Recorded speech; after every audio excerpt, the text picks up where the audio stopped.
Okay, we're going live. Bam. We're live. Thank Hello, you, everyone. live. Woo! Welcome to another exciting episode of the Vagabonds. Yeah, buddy! That's us. There. We are the Vagabonds. Well, they are the Vagabonds. I am Matt, your dungeon master, and I am in space. We also have directly above me is Kanan, played by Abigail. Hello. To her right, or her left, whichever direction, is Varus Halimian, played by Jevin. That's me. Yeah. Hi. Beneath, we have Zarius, voiced by George. And Hi. next to him is Harriet, voiced by Haley. Hello. And we have a player missing tonight. Sky will not be here, unfortunately. Or they may be here.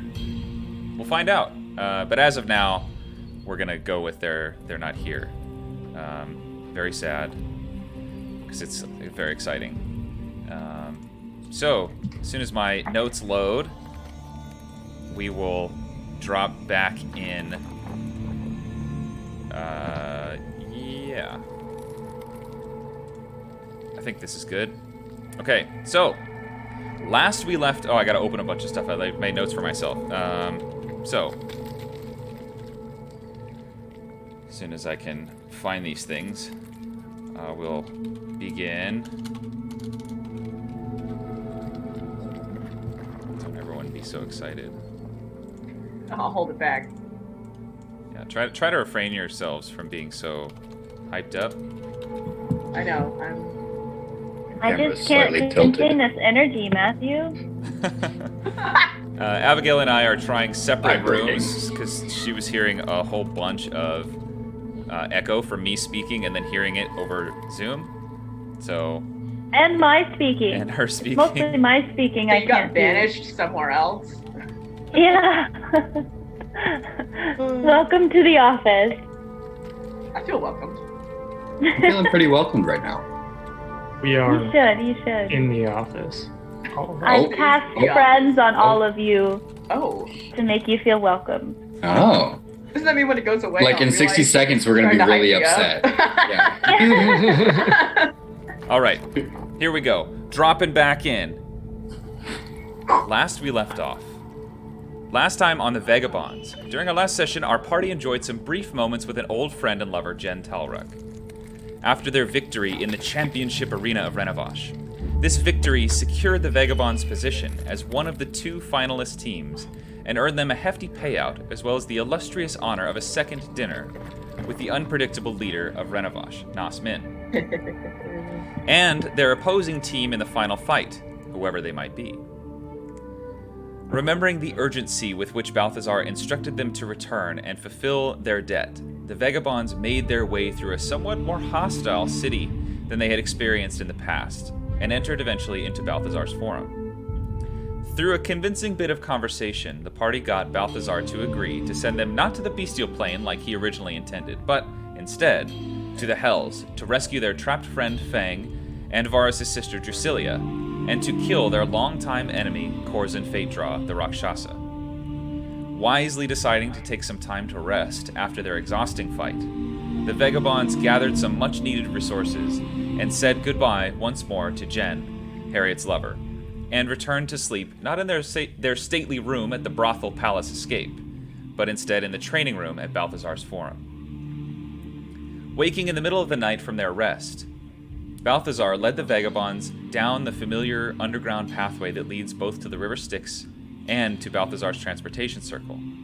Instead of heading to the circle, however, Balthazar led the team down to the river, where the boatman was silently awaiting them. Balthazar bid the Vagabonds good luck and wished for their safe return, while being uncharacteristically vague about the method of their return to the prime material plane. Nevertheless, our heroes set off on the boatman's raft, drifting along the slowly running river of souls, leading, apparently, into the Hells. As the raft continued, eventually reaching the precipice and transitioning between planes, Varus was visited by his so-called friend Fetch, who expressed his discontent with Varus after Varus had failed to fulfill his obligations, namely, mutilating one of the fighters in the championship arena. Ever threatening, Fetch informed Varus that he'd have to learn to live without his powers for a while. And after their conversation ended, Varus attempted to throw sparks and found himself unable. Soon after, the boatman's raft began to rise out of the water and reveal a large ship complete with black wood masts that plummeted off the soul-filled river and down to the blackened lake below. The souls continued to cry out to the party by name, even referring to specific memories that they shared, effectively beginning the process of wear on the vagabond's psyche and introducing our sanity mechanic.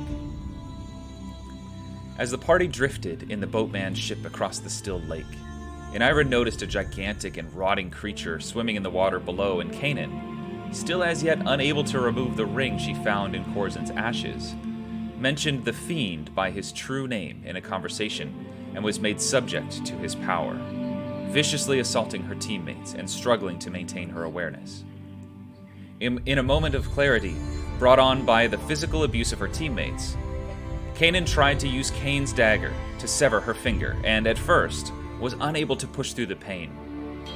After a moment of resolve, Kanan sliced through flesh and bone alike, permanently removing her finger and falling unconscious due to the pain. After a touch of healing from two teammates, she arose and dropped her finger and the ring into her customized box of holding, hoping that Korzen's influence would be mitigated. The boatman's ship then began to lower back down into the black water, and the party moved back onto the portion still safely dry while the raft moved to the simple dock outside the Helltree Forest, the boatman himself stating that he would wait for their return. You all ventured into the forest, finding the ground to be made from a corrupted, rotting, flesh-like substance, and stealthily moved towards the city you saw from above. The city centered around Korzen's house. Eventually, you stumbled upon a large clearing, inhabited with all sorts of unspeakable terrors, and got your first glimpse at one of the items on Balthazar's list, a soul stone. Smartly deciding to avoid the first clearing, you soon stumbled into another, where you heroically coordinated your efforts in a beautiful example of perfect teamwork, and used all of your skills in concert against the two dreadful imps that were having lunch. Within this terrifying battle, Xarius called out a guiding bolt that shone like a beacon to everyone, and the party quickly decided to leave the forest as soon as possible. As you broke the forest's edge, you spotted an outcropping of rocks and began sprinting, but fell sadly short of making it there before being noticed, as two terrifying devils with scorpion tails and dragonfly wings took to the air and pursued you. You rushed into the cave and pressed yourselves against the wall, while the devils searched, scarcely missing you. Inayra made a move to seal the cave and narrowly dodged an errant strike from one of the devils lying in wait, who, thinking that you all had vanished, took flight once more towards the city at the edge of the desert. Experiencing the shock of terror, Inayra fell into a catatonic state after sealing the cave with a stone wall, unresponsive, before Kanan removed the fiddle she'd been carrying for quite some time and played the first tune the fiddle had made in ages. Magical essence filled the area of the cave, restoring the drought-stricken clay underfoot to rich, fertile soil, and causing vines, mushrooms, and grasses to sprout and bloom. Each of you felt your wits return to you and your confidence restored, and Inayra and Kanan learned they shared common knowledge of a name, Gwendolyn Wildgloom. Agreeing that a night of rest was best, the party set watches, and that is where we left off. So, Vagabonds, what are the watch orders, if any? I know Inayra said that she would do the last two watches. Xarius will go first. Okay. And then I believe it was Kanan second. Okay. I don't remember, but I can do the first two as well with Okay. whoever. Sounds good. I'm like, I can join somebody, or if not, she'll just sleep, I guess, until y'all wake her up. Harriet needs her sleep. She's had a long day. Yeah, you guys didn't. All right, so whoever's up first, go ahead and make a perception check. Perception. And that's both of us then? Yeah, one each. Swag. Nice, 20, okay. I'm seeing. Yeah, as you... Here, let me switch to a new screen. Boom! Set it up so that the audience can see the rolls. Okay, so the first watch passes by with a 20 and an 11. Not bad. You hear still in the distance that ever-present just flapping noise of those massive beasts you saw circling the city from above. You occasionally catch glimpses, or at the edge of your hearing, you hear the roars of these beasts fighting with one another, and every now and then you hear loud, heavy stomps, but nothing anywhere close by. Really, the night is actually fairly peaceful, aside from that ever-present whispering at the edge of your vision, which, thanks to Kanan's magical fiddle, has actually subsided a fair amount. It's not quite as noticeable as it normally is. But other than that, your watch passes securely. Is there anything that you'd like to do during your watch or say to each other? Varus would like to broach a conversation with Darius. At some point, he'll just kind of look over and... Darius, you get your abilities from a being, right? Someone you keep a relationship with, right? Of sorts. We're not, constantly talking, but occasionally the Paradox will appear in a dream here and there. It's happened more frequently since we've started to, help her get back to her former self. Have you ever... I mean, you saw earlier, I wasn't able to do my stuff. Has anything like that ever happened to you? Not that I can remember, no.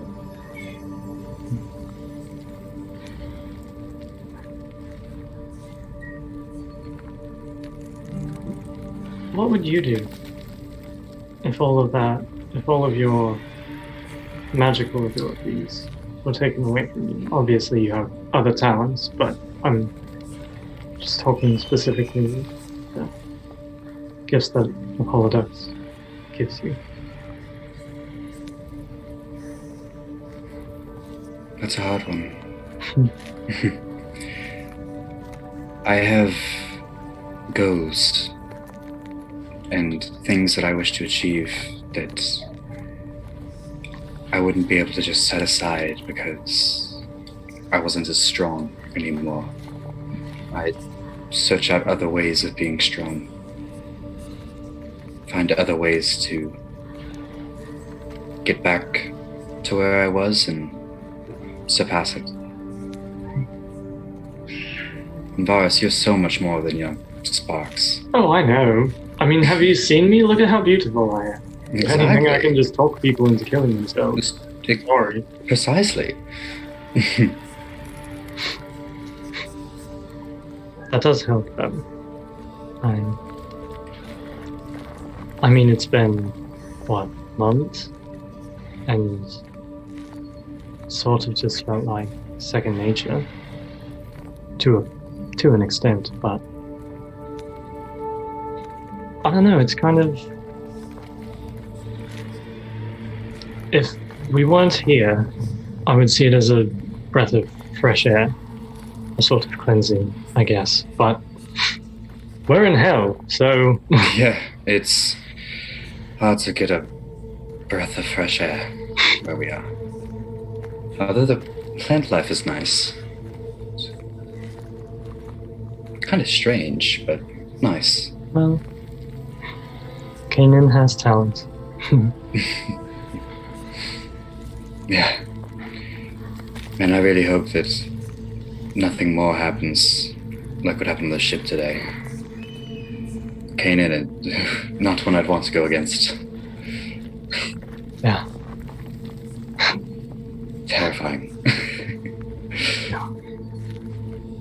Well, I'm just glad that she's on our side. For real. Just... Well, that was all. I'll just go back to thinking. All right. Sounds great. Okay, so that first watch passes really without issue. Who's up for the second watch? Kanan and Varus. Okay. Yes. All right, so go ahead and make your 2 perception checks. I don't think Roll20 is going to let me do that, so I have my die. Okay. Do I think you have, what, a +8 to perception? it. Yeah. My sheet's up. It's just not connecting to the site. Okay. But that's a total of 10. So Okay. Oof. All right. We're on our game. Yeah, for Varus, it's more of the same. It's the same kind of thing that you've been hearing. You kind of just started tuning it out because, as best you can at least, because it's really just the same kind of ever-present noise of movement in the distance. For Kanan, this is a little bit new, and to be honest, you're a little more distracted by the fiddle that you just did.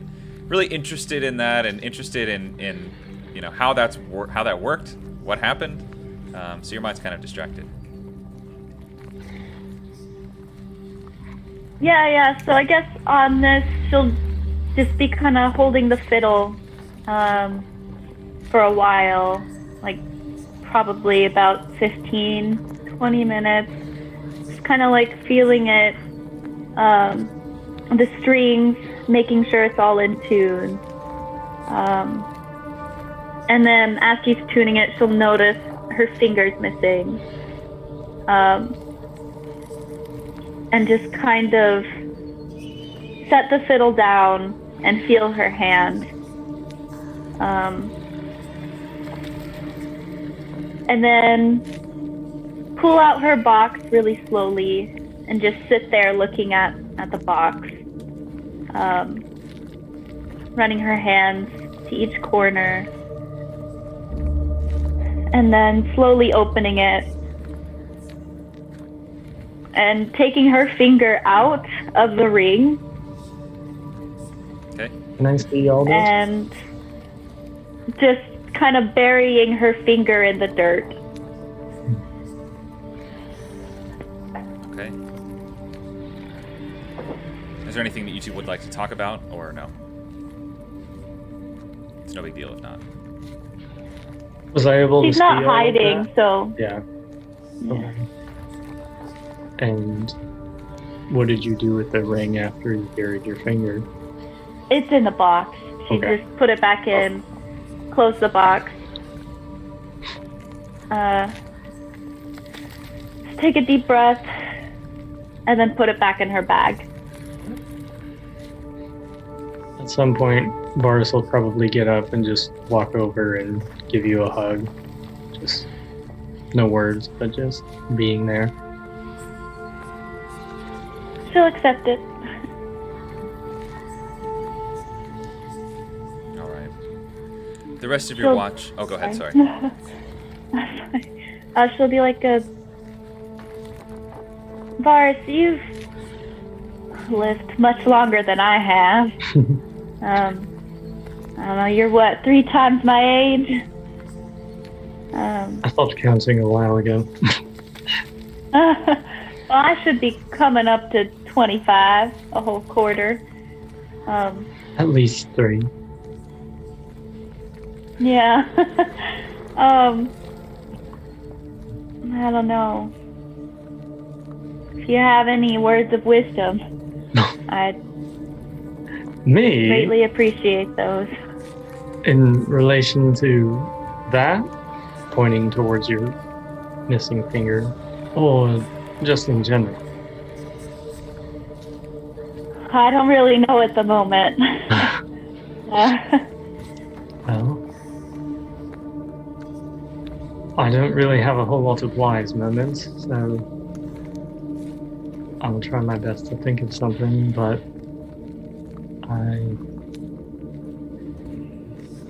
And whatever I do say, it might just be me talking out of my ass, but I don't know. How long have we known each other, Kanan? It's been Almost a year, I Yeah. think. It's been a long time. And I've seen the shit that you can deal with. You have dealt with so much over the past year. It's admirable. I think if I were to go through all the same things that you have, I would not take it as strongly as you have. And I guess I just want to say that trust yourself, believe in yourself. Because at the end of the day, you know, we're here, but in a sense, everyone's kind of fighting for their own self. And I trust you to make your own best decisions for you. And if that includes us, then all the better. But I also know that, you know, everybody has their things that they deal with, and if you need to deal with those things by yourself, then do that. I don't know if any of that was relevant. I just kind of kept talking, and then words came out of my mouth, and it sounded kind of profound, but it might not have been relevant at all. I think I got the gist of it, and thank you, Varus. I mean, we've been through it all together, so I don't know what you're doing, talking up my my tribulation or what. I don't know. I just want you to know that as much as we might butt heads every now and then, I really admire you. Oh. And I might not have family back home or anything, but I have you guys, and I don't know, I just can't imagine losing any one of you, like you have your family, and I just wanted to say thank you.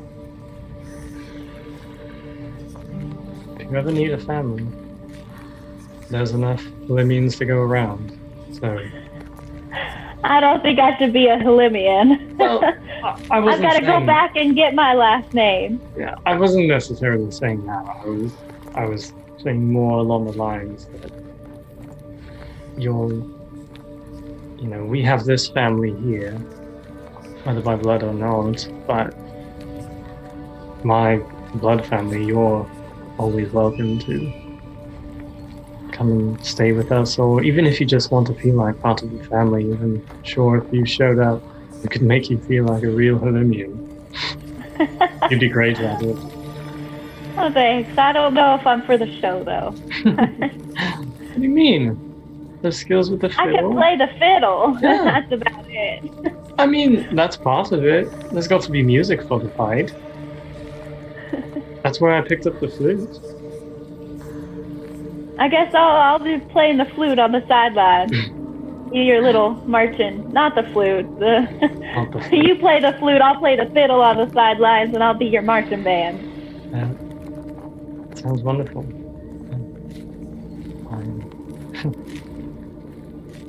I miss home, but I kind of developed a second home with you all, so it makes it easier. I'm glad. Well, that was all the profoundness that I have for the next 7 days. So I'm gonna get some rest. My brain hurts. All right, I'll wake Inayra up, and I'll probably make a little stick thing out of my finger, like a doll or something. Well, Yeah. I'm off to sleep. If you ever need anything, don't be afraid to ask. All right. Get up and start trancing. All right. So watch comes to a close. Kanan, you go and wake Inayra, who seems just a normal, quiet self.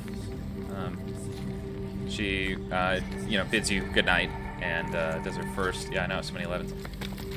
Does her first perception check for her first watch. I'm gonna roll the second one also, just because it's already here, and it's 12. Okay. All right. So Mostly thanks to Inayra securing the cave, the rest of the watches pass very smoothly. Occasionally, you'll hear these distant wings and flapping roars that you wake up. They startle you awake a little bit, and you pretty quickly go back to sleep. The tiny pinpoints of pale light around the stone door remain utterly unchanging hour after hour after hour of your rest. But, Kanan, as soon as you bed down to sleep after your watch, you fall into a deep, deep, heavy sleep. The trauma of having another force enter your mind and take control, severing your own finger, freeing yourself from the cursed ring of Ados, traveling to the hells, all of these things have taken their toll on you, and you welcome the sleep that comes so quickly. After a while of blissful nothingness, you see a dream world begin to form around you. You hear gentle wind push through the tall grasses of a meadow surrounded by trees. Give me a sec here.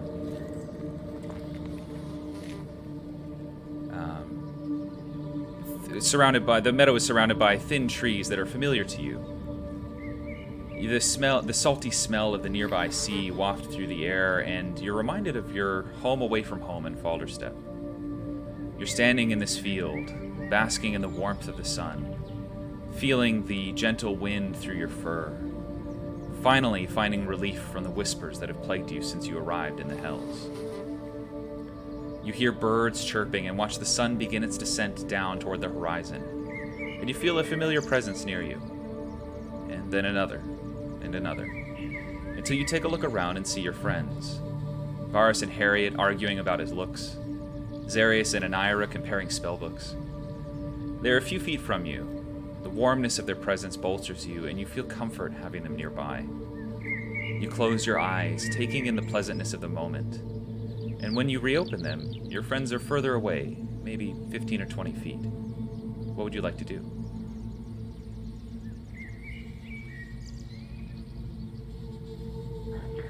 I'm going to... I don't know, am I standing in, like, tall grass, or... The grass is about knee-high, yeah. Knee-high. I'll just look at the horizon. Glancing past the trees and to my friends, just kind of smile at them. Okay. And then sit in the grass, enjoying the feeling of kind of being surrounded by swaying fronds. Okay. Yeah. You take a seat down in the grass, and your head still peeks up over the top of the grass. You can still see, but you're just enjoying this moment. As you kind of look around and just continue to take in your surroundings, you find the next time that you look, your friends are about 50 feet off, and the conversations have ceased, and they're staring at you. Blank expressions on their faces, as if they no longer recognize you, or maybe you no longer exist. What would you like to do? I guess I'll stand up. And I know this is a dream, right? Perhaps. It feels pretty real. It's like a really surreal dream. At first you were sure that it was a dream, but now you're not quite so certain.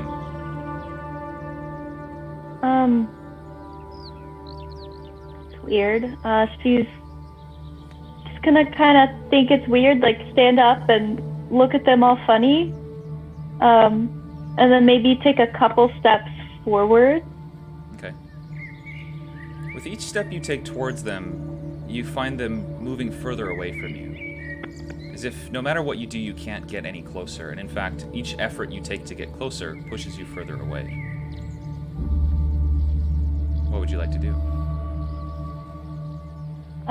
I'll stop. Still facing them, but take a couple steps backwards. Okay. You step back and you move further away from them. And at this point, the sun overhead fades away into the night, and a starry sky overtakes the place. And you feel a coldness brush across the meadow and up your back, nearly giving you chills. In the distance, behind your friends, you see the dim light of a small fire reflect off the sparse trees that quickly grows and grows into a raging inferno that is set to quickly overtake them unless you can convince them to move. What would you like to do? She's gonna break into a mad dash, just kind of get down on her haunches, and feline agility it through. Are you saying And anything? she'll, yeah. Okay. She'll say, "Hey guys, stop! Come back! Quit moving! Are they physically moving, or is No. you guys need to get out of there! Just do something!" Okay. You sprint full on as fast as you can move, but the ground seems to just not move underfoot. You're somehow stuck in place, unable to propel yourself forward. You shout and you scream, you gesture, but nothing seems to shake them from their blank stares toward you, and the fire begins to engulf them, their bodies burning. Your friends collapse and the meadow is wreathed in flame. The fire is burning away first the trees, then the grass, then the very ground itself, until you are beset on all sides by the scorching heat of the fire. When the flames are about to consume you as well, from high in the sky above, the metal bars of a cage fall and slam into the earth around you, sealing you in. The earth falls away, revealing rivers of burning lava surrounding you, and a veritable hellscape everywhere else. You see the rolling hills of Falderstep turn to ash and ruin by the touch of flame. You see the expanse of desert between Falderstep and Renovash scorched and burned of all life. You see the cities themselves razed to the ground, the inhabitants torn to pieces and dying. You see the Kalamon timberland transformed into an utter wasteland, and you see armies of humanoids of all kinds, devils, winged beasts, and all other manners of creatures marching in an orderly manner arrayed for battle, facing off against an innumerable army of uniformed people wearing the colors of the Clendathian Empire. The armies hold, and both sides seem to be waiting for some sort of signal to attack. Suddenly, your cage door springs open, leading down a narrow path that's precarious and high above the rivers of molten rock below. The path curves slightly and ends on a plateau a ways away, where you see a figure standing, beckoning to you with outstretched hand. As you're taking all of this in, the floor beneath your cage begins to give way at the edges, and you know that time is short. What would you like to do? I'm gonna run out of the thing onto the path. Okay. You swiftly Full exit the speed. cave. Alright, yeah, you swiftly exit the cave and begin down the path, carefully ensuring that you don't fall to either side and moving as fast as you can. The cage behind you falls away into the lava below, and the path begins to crumble behind you, at times nearly catching up to you even at your speed. The figure at the end of the path still stands, hand outstretched, eagerly awaiting you, and fully blocking the path onto further stable land. Do you continue running? Yeah, how close am I to this person? It's really hard to tell. At times you feel like you're about to get there in the next couple of seconds, and other times it feels like he's a good distance away. As you approach, Okay. you do make the final push across the collapsing pathway. You can finally make out the features of the figure reaching out to you. You see the hand outstretched is similar to yours. Orange fur, claws, striped in places. Yet it seems off, different in some way. You realize that the hand is backwards. You make out the fearsome face of a tiger you now recognize as Corzin Phaedra. You're about 10 feet from the edge of the plateau, and you manage to outrun the collapsing path somewhat, so you have a few moments. Corzin speaks, hand still held out to you. Kanan, this is the future you're choosing. This is the destruction that will be worked if you continue to tamper with the Shepherd of Fire.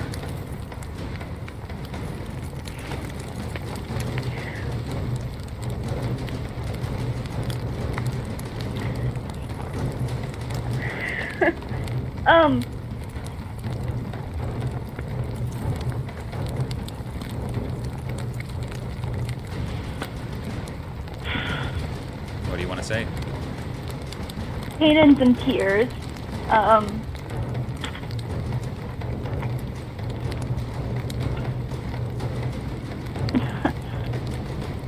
She's just gonna leap onto the platform, but fall and just cry. Okay. You leap, and it's like the pathway extends out in front of you, so you land no closer to the platform than you originally were, back on still this pathway. After you make this leap, you see, looking down on either side, crawling up the sides of the pathway and clinging to the edges, the smoldering and burning, partially skeletalized bodies of Harriet, Varus, Zarius, and Inayra. They desperately clutch the edges, trying as they might to keep from falling the hundreds of feet down to the lava below. And in one voice you hear them speak. "You've done this to us, Kanan. Can't you see we're better off without you? We don't love you. We don't care about you. You should have left before. It's your fault. It's your fault. It's your fault." The voices repeat this over and over, growing louder and louder. When you can't take it anymore, Corzan's voice cuts through, and their voices cease. He says, "Kanan, you belong with me. Together we can save this land. If we bolster the shepherd, we can push back the Clendathians for good together. We can save your friends, and we can protect the Order of Xenia. Join me, Kanan, please."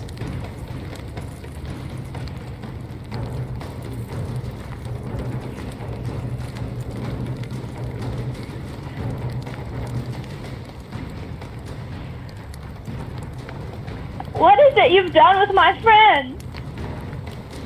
Ados, You said you wouldn't get in my head. Is this something that'll actually happen?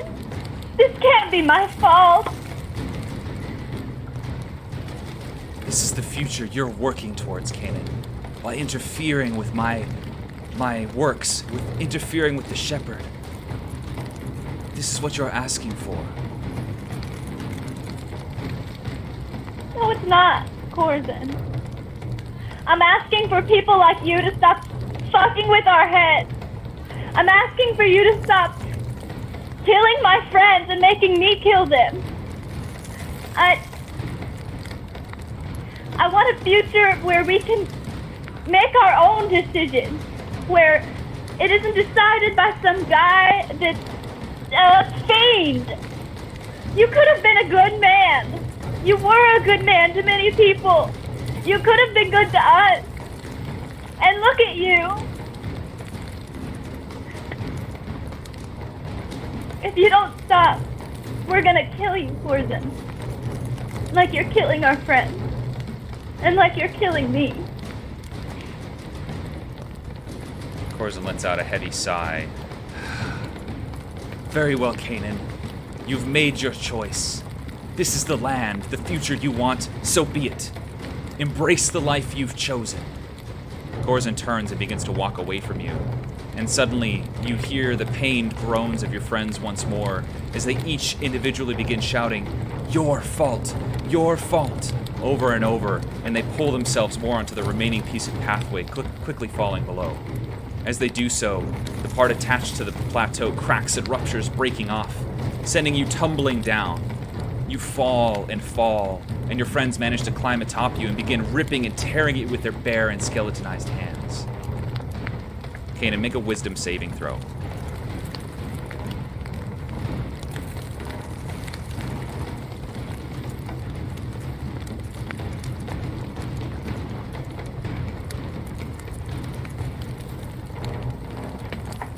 Okay.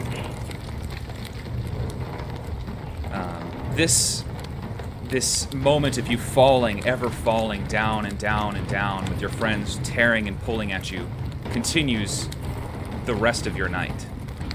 And Kanan, you receive no benefit from a long rest. You get no restoration of anything, and in the morning you'll take a point of exhaustion. When you do wake, you will have perfect memory of this dream, and you also take 12 points of psychic damage as a result.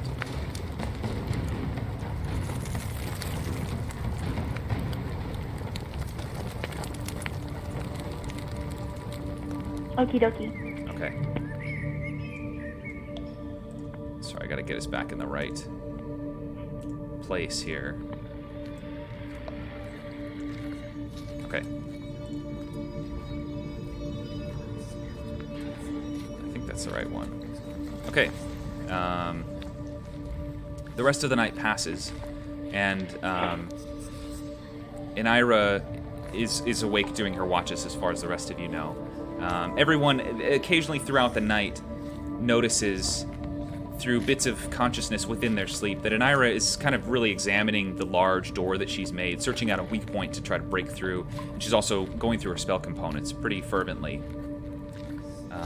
As the rest of you begin to rouse from sleep, everyone make a sanity check for the night. Can you remind me what we roll? Yeah, just a d20. Okay. Can I make mine a disadvantage? Yeah. I don't feel like I'm... Wait, this would be just exhaustion, so it's... Yeah, all ability checks for you, Kanan, are at disadvantage. Okay. Okay. Harriet, go ahead and roll a d6. And Kanan as well. Alright, so go ahead and mark off Harriet, mark off 3 sanity points, and Kanan mark off 5.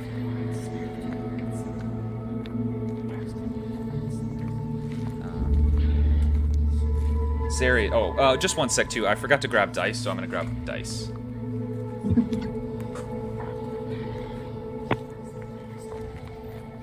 Alright, quick, run.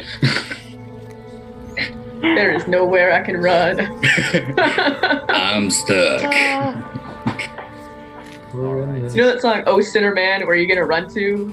Yeah. You know that song that goes, run, boy, run. This was not meant for you. Run, boy, run. How Kanan feels this morning. Did the rest of us get a long rest, Matt? Yes, everybody else gets a long rest. Just Kanan. Because of that dream. So, Zarius, you noticed some of the tiny pinpricks of light that seep in through some of the edges of the doorway go dark for just a moment and back to light, and your keen senses pick up a putrid, disgusting, rotting smell.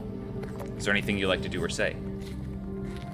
He'll just sort of, wave his hand around to get the others' attention, and then hold his hand over his lip, just shushing him, and then pointing, trying to point it out to them if there's shadows shifting outside, trying to get the message across that there's something out there. Okay. Immediately Without after saying you, anything. Yeah, immediately after you make this gesture, Inayra turns toward the rest of you and says very quietly, "I think I've got a way out." Her voice stops short, and you hear a single heavy pound, followed by another, and before you can react, razor-sharp, blood-red talons pierce through the edges of the cave door, sending bits of stone shattering through the rest of the interior. Everyone, make a dexterity saving throw. Okay.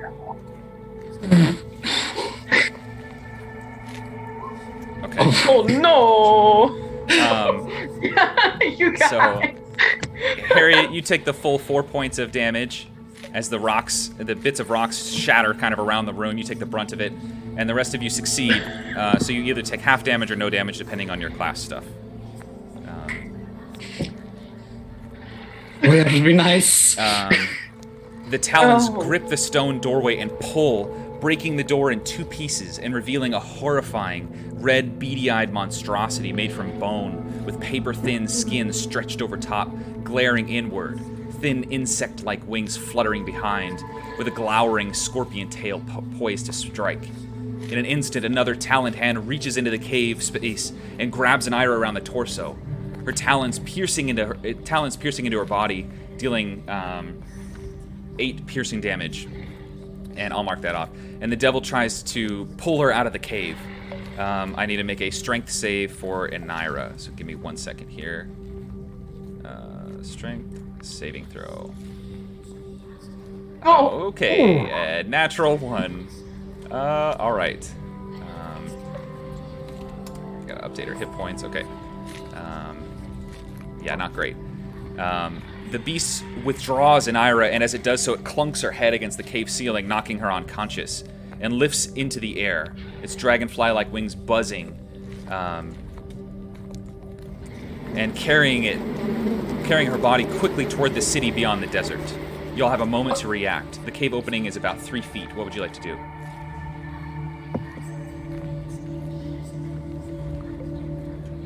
How far away from us is this happening? Yeah, how far is this About? thing? You all scattered about the interior of this cave. It's about 25 feet deep, so it's a sizable space. But the cave opening, you all would have been kind of around the other side since Inayra was on watch and towards the edge. So you're maybe 10 or 15 feet from her.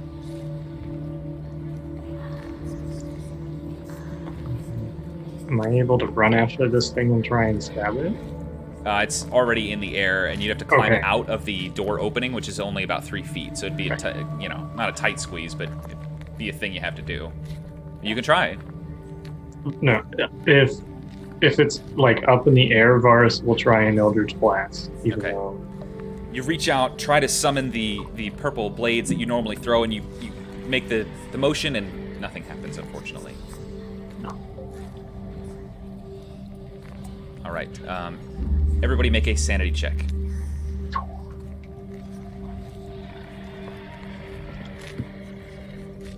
All right. Hello.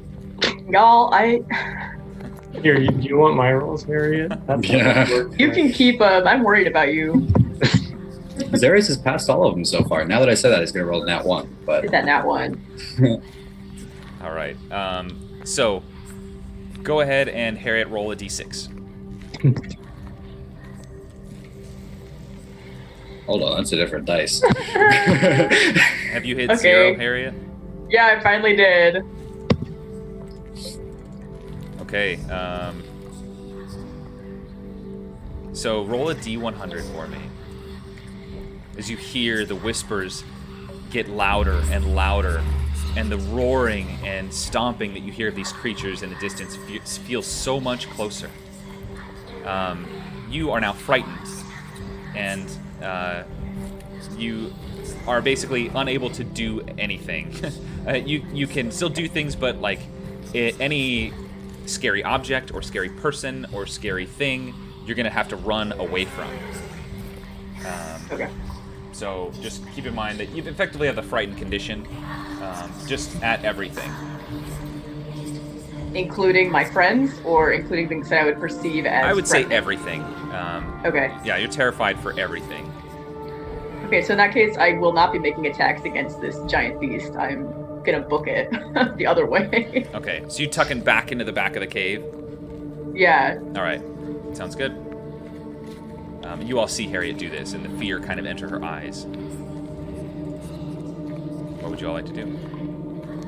Zarius will cast a guiding bolt at it, but Okay. I don't know if that's gonna. So he'll do it at like, I don't know, he'll probably do like 3rd level. Okay, so go ahead and cast the spell. You'll be at, well, it's technically behind cover since you're, shooting through a cave opening. So I'll Okay. just up the DC a little bit. Okay, and he'll add 10 to it. Well, he might not need to. 28. 28 hits, yeah. Yeah, so 18 damage, but Okay. Great. unlikely that's enough. So Yeah, you managed to get a solid hit with this guiding bolt. You see the radiant light just beam like a beacon shining out into the black evernight Oh, sky. stop doing that. And it slams into the side of this creature, and you see it drops for a moment, pretty significantly, drops maybe 20, 30 feet, and then you see it almost drops Inayra, but manages to keep its grip, lift back up into the air, and sail off towards the southwest portion of the city. If it were set on like a north-south grid, it'd be southwest. But unfortunately, the beast does not go down. Kanan is going to see Harriet and turn inside and just kind of be like, Harriet, are you all right? Don't come near me. And she'll draw her gun on you. Okay, all right. Just stay a little bit away. That's fine, please. I'll stay over here. Is this good? And she'll be about on the other side of the cave. I'm assuming you're in the back wall. Yeah, she's like against the wall, I can stay where you can see me if that helps, or not. That might be nice. I'm gonna be Huh? here. You could stay over Okay. there. What's wrong, Harriet? I think these are what we ran into yesterday. And we're gonna have to follow them if we want to find Inayra. I don't really want to find anything right now or be found by anything. So That's okay. Can I play you some music or? I think quiet would be better. I'm actually gonna go a little farther, and she'll move like a Right. little bit more. I can give you your space, and Kanan's gonna head out Zarius. back. Yeah. Zarius sort of left the cave and just tried to like follow where the creature's Okay. going. All right. Maybe Southwesterly. Yeah, for trying to track it, go ahead and make a perception check. Just one person with advantage. I'll do it. Perception. Okay, 26. All right, yeah. You get a pretty good bead on where you think it went, and you're pretty sure it went to the southwest portion of the city. You saw it kind of arc up over, I mean, it was pretty high up, but you saw it arc up over the city and then descend down, not in the first half towards you, which would be the western side. So you think it's south, the east. You're on the eastern side. It'd be in the southwestern portion of the city, you think. But you didn't see it land. You didn't. I mean, you're not 100% Right, sure. yeah. But, yeah. After about 10 minutes or so, Harriet, the effect of this fear kind of wears off, and your fear senses come about once more. You're restored to full sanity points, and yeah, you are back to normal, basically. I guess everyone else is kind of left. She'll kind of run after folks. Okay, yeah. You all rise out of the cave, and you land on the hard-packed clay underfoot, as those of you already out there are on already. You see again the blank and black empty sky. No stars or anything. Pale light still emanates from somewhere above, though nowhere in particular. It gives a dim illumination, akin to the light of an eclipse, that makes the passage of time really impossible to ascertain. Far across the vast and open desert before you lies a rough skyline of the large city that you saw on your descent with the boatman. Along the way, several more outcroppings of rocks, much like the one you're exiting, pop up every mile or so, and in between are small bouts of crystalline cactus and little sand dunes that have piled up, though none are larger than about a foot or two.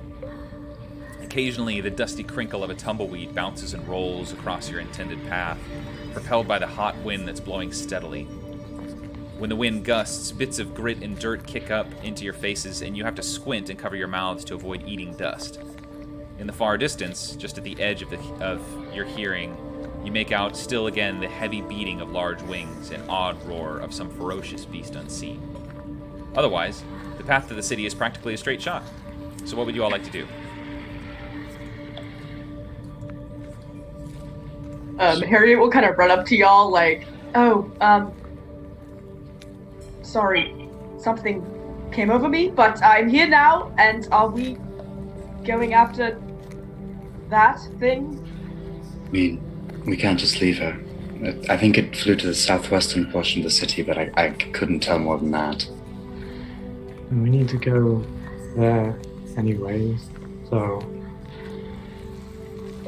I mean, if it took her and didn't, end it here, It's a good point. it might be working for a cause, and maybe it'll lead us to Fang and... Anyway. So... Yeah, I mean, Corzin knows we're here. I kind of had a dream of him last night. So that could be it. We should get moving quickly. I mean, standing around here, wasting time. We should go.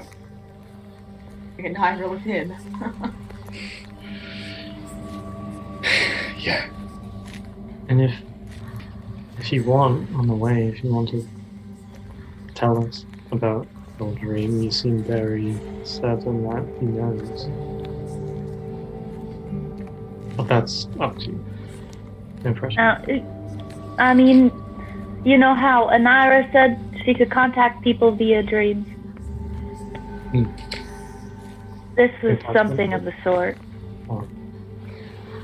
I don't understand any of that shit. I just throw swords sometimes, so I'll leave that to you. Let's get going then. That's All right. So how are you all traveling? Very quickly? Are you going stealthy? Are you trying to rush from thing to thing? I mean, I don't think we're stealthing anymore. Yeah, I think And the thing to thing is good. Yeah. I think we're booking it. Yeah. We're moving pretty quick. Not Okay. get picked off like Inayra. okay, sounds great. All right, everybody make athletics checks. Can I just carry Varus instead? Oh, I'm so good at this. Carry Varus as he rolls a nat 20. That's two Okay, in a row. never mind. Watch me roll in that one, and he's gonna roast me. Oh! Well, you know. All 20 likes me tonight. Kanan, I'll at take disadvantage, rolls a 21. I don't Okay. even want to. Gosh darn right I do. All right.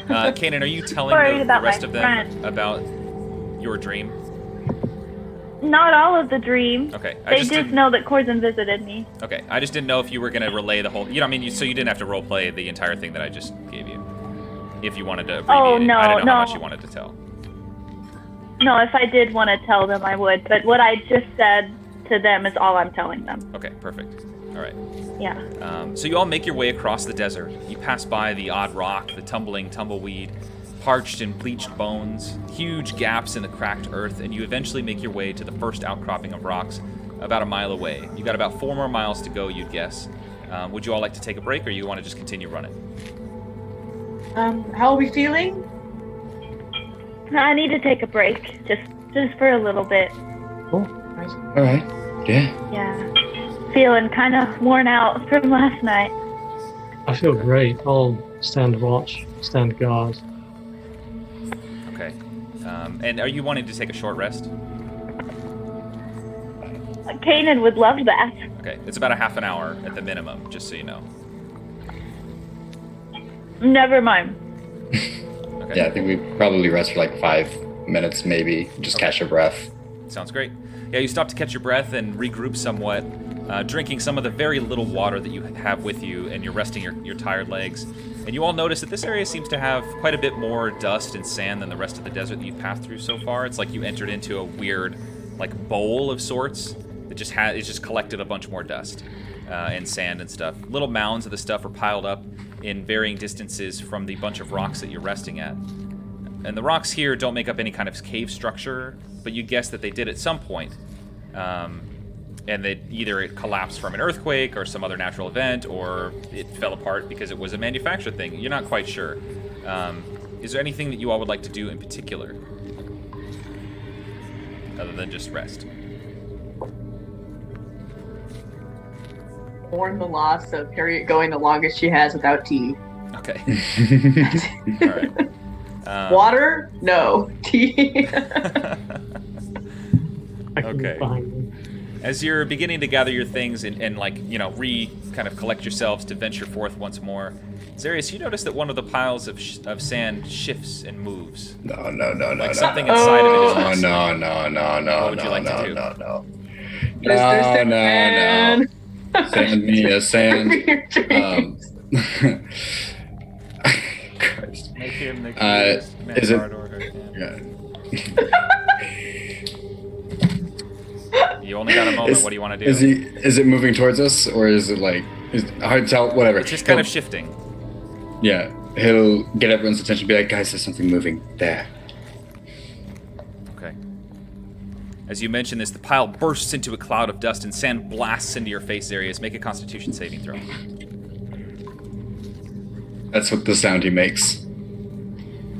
Just saving. Great. You feel dust hit into and sand hit into your eyes, but fortunately you manage to close them fast enough to avoid being blinded as you see a little impish-looking creature with wings. It looks partially made of dust with a long, pointed nose rise up, and this sort of cloud surrounds it. And you recognize this to be a dust metal. Yeah, didn't we fight these outside of the? You did. Yeah. Everyone roll Yeah. initiative. Yeah. Oh, Ooh, buddy. okay. Do we have tokens to click on? Yeah, Nah. They're over in the corner. They're on the front. These ones. I guess you do. Bottom corner? Yeah. Yeah. What? Why did it show up as that? Oh. Yeah. I I roll Smoke it on there is initiative still at the- disadvantage. Yeah, initiative rolls are also a disadvantage. It's an ability check.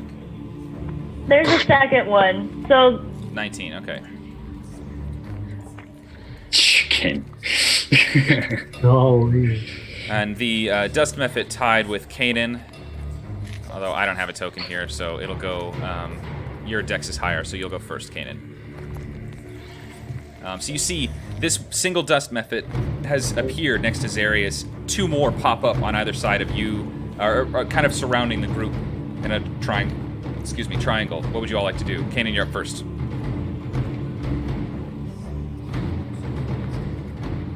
Kanan is going to turn to the one nearest her and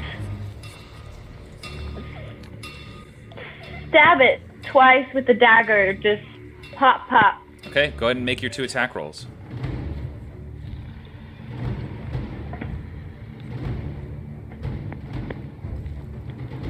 12, okay. And a 19. And she's going to spend a key point to stunning strike on that second one. Well, before you do so, the first stab with the dagger you go through, you stab it directly into this Dust Mephit, and its body just explodes. Make a What? Constitution saving throw.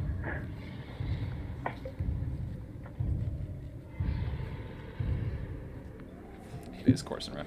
All right, Kanan, as you stab into this and this Mephit just bursts, you find the sand and dust cake into your eyes, and you can no longer see. You are blinded. All right. But you have another attack, which you can make at double disadvantage if you want.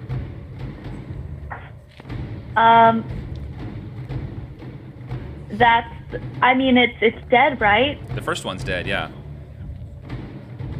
So that second one, 19 and 24, that one didn't hit. So I can roll again, just like regular, and do double disadvantage. Yeah, so basically just roll another d20, and we'll take the lowest of the 3.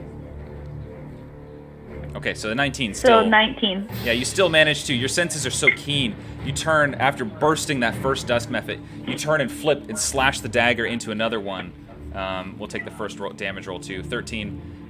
Yeah, you managed to sink the dagger into it, leaving a pretty good gash, but not killing this one. You have your unarmed strikes, if you still want to do that, bonus action. Can I actually spend a key point to stunning strike this one? Sure, yeah. Okay. Constitution save. Yeah, roll It a has 4. to So this save one a is stunned. 16. Heck yeah. And Kanan's just going to be like, grab the bottle, somebody. And then she's going to look at Zarius because she thinks Zarius has it. Well, you're not going to look at anybody because you're blind. But Oh, that's right. Never mind. She doesn't look anywhere. okay. All right. Next up is I don't remember. I don't know who has it. I would say Sure. either I think Zarius or Harriet had it. Okay. But I don't We'll know. for say sure. Zarius did. I don't remember. I don't think but Harriet has it. Okay. Sure. I don't remember. I probably took it. I have an awful memory. So. Fun game of you kind of spin the bottle. Get ready Yes. for where's the bottle? Where's the bottle? Zarius like patting his. Okay, so next up is the Mephits. They're going to, the 2 that are left are going to try to, well, one of them is stunned, so he's not going to do anything. The other one's going to try to claw into you, Zarius.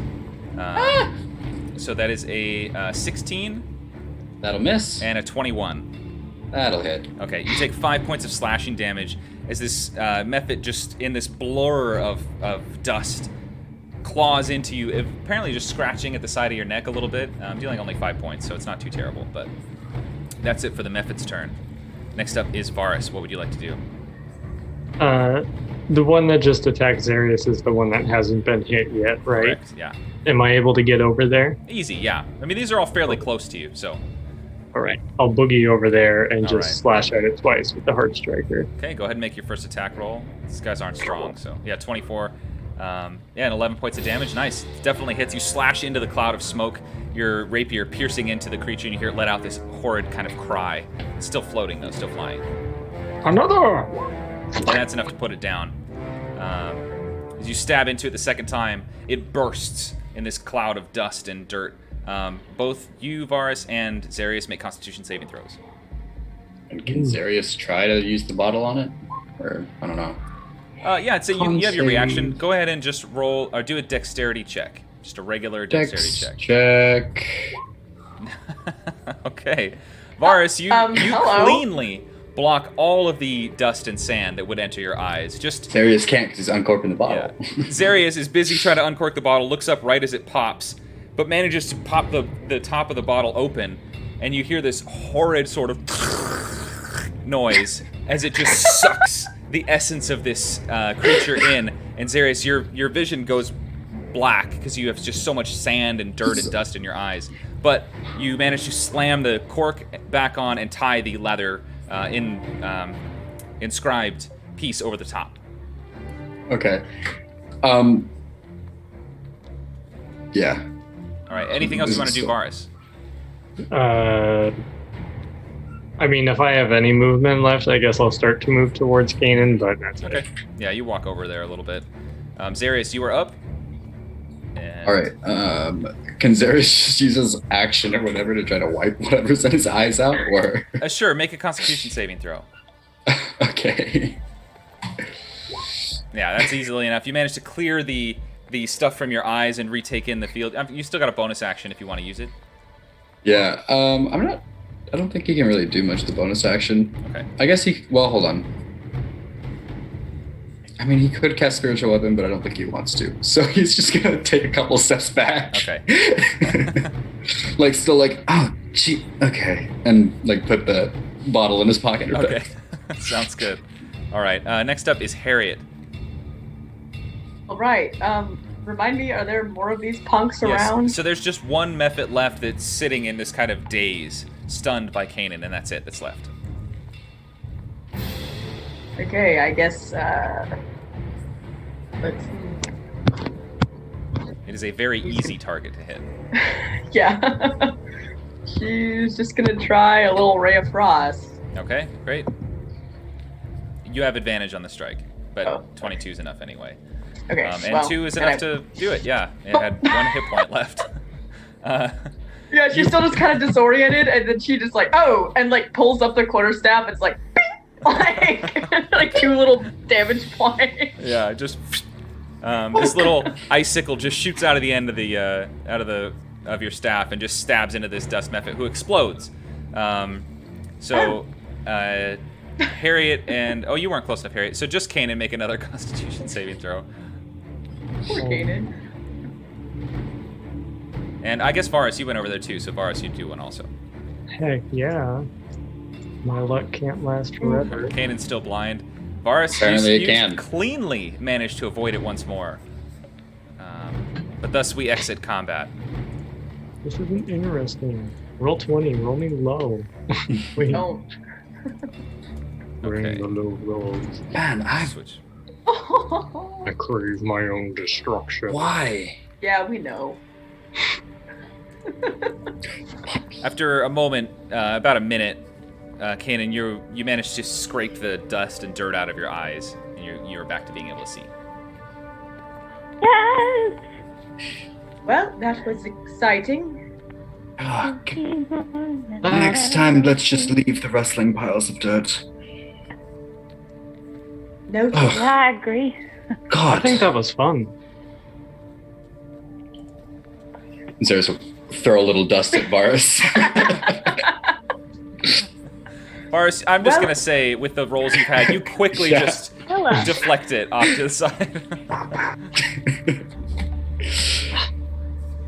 Well, Would it make you that feel side- better if I threw sand in my own face? No, don't. But Right, 'cause I no, wasn't there's planning enough on bad things going Yeah. on.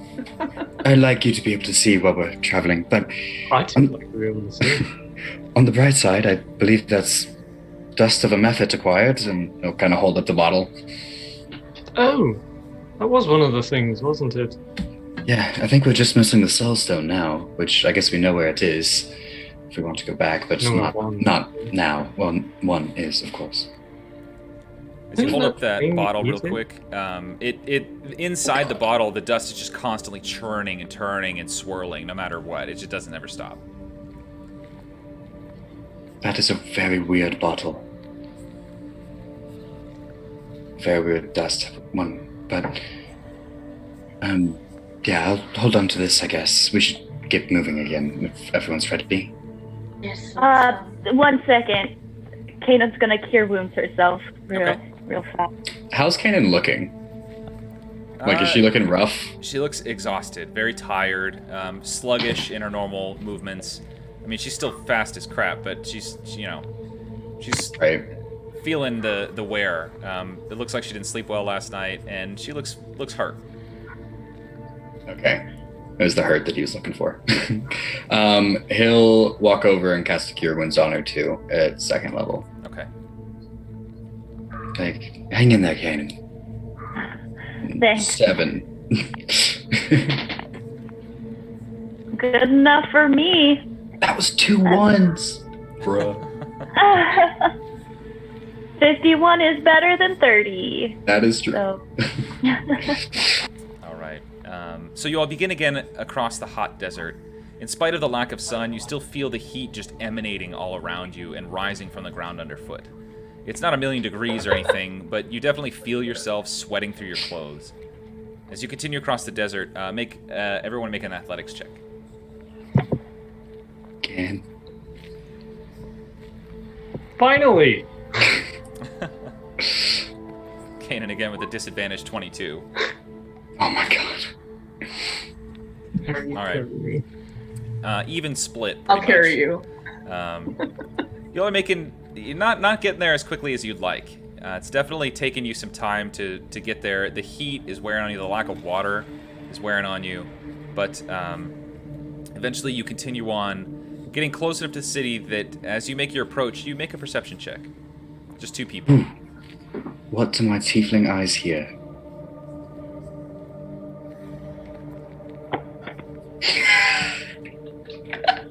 I can't carry your burden, but I can carry you. Aww. Okay. As you've grown closer to the city, the walls surrounding it have come into focus, and for some of you, the city looks... Oh, I guess everybody. For all of you, because you all have been there. The city looks strikingly familiar. The large stone walls rise high, easily 25 feet or more, and a repeating pattern of many different banners are draped along the walls. Each banner has a different crest and color scheme with a name at the bottom. The designs are complex and hard to understand at a glance, but each one has images of monsters, some humanoid and some not, ripping distinctly human, elf, dwarf, halfling, and gnomish figures to pieces. In some depictions, the monsters are drinking the blood or eating the hearts. In others, the humanoids are strapped to terrifying machinery. In still others, they are being burst from within, small horned devils rising from the bodies. The pattern of banners repeats, each of them fluttering in the hot wind still blowing. This looks like the exterior of New Calamon. The large entrance to this city is gated, but the gates are open, and there don't appear to be any guards standing watch. Along the top of the walls, you see pikes, spears, and other pointy implements of pain rising up to either ward off flying foes or to serve as quick weapons for defense of the city. Between you and the wall, however, you see a human man bound spread eagle, wearing only a loincloth, blood pouring from a number of injuries and lacerations covering his body. Even as you approach, the man is struggling against a dozen or more crows that are harassing him and pecking at his organs. The man cries out in pain, "Help! Help, please! Someone help me! Isn't there anyone who can help me?" The man doesn't seem to notice you, and you're about 50 feet from him and about 150 feet from the walls. What would you like to do?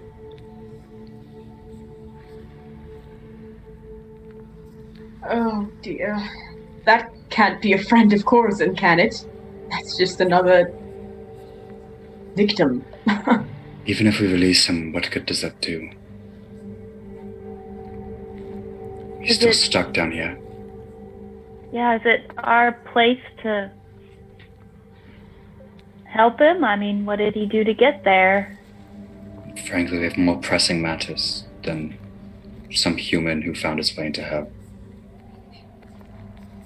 He says again, "Please, free me from this contraption. Please take me away." would it be right for us to just walk by him? I mean, we're already not wanted here. For all we know, he could have just stumbled here like us.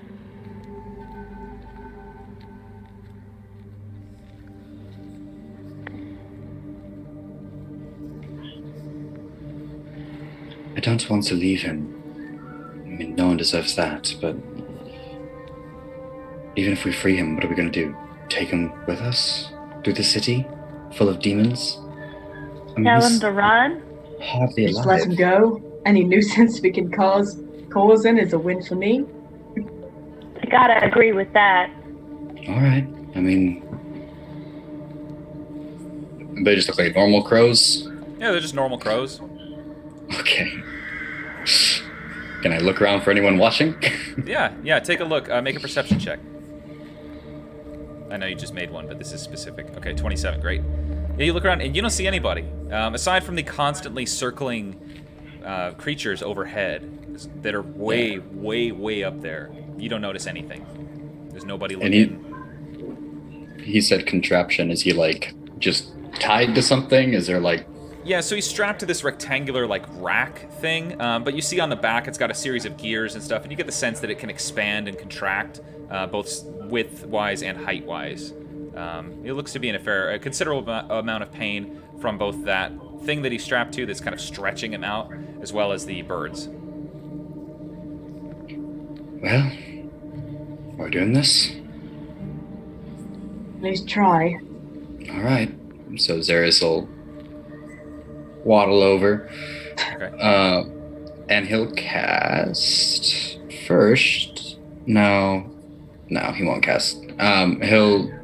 Is it like what, leather banding or is it chains? It's just leather banding.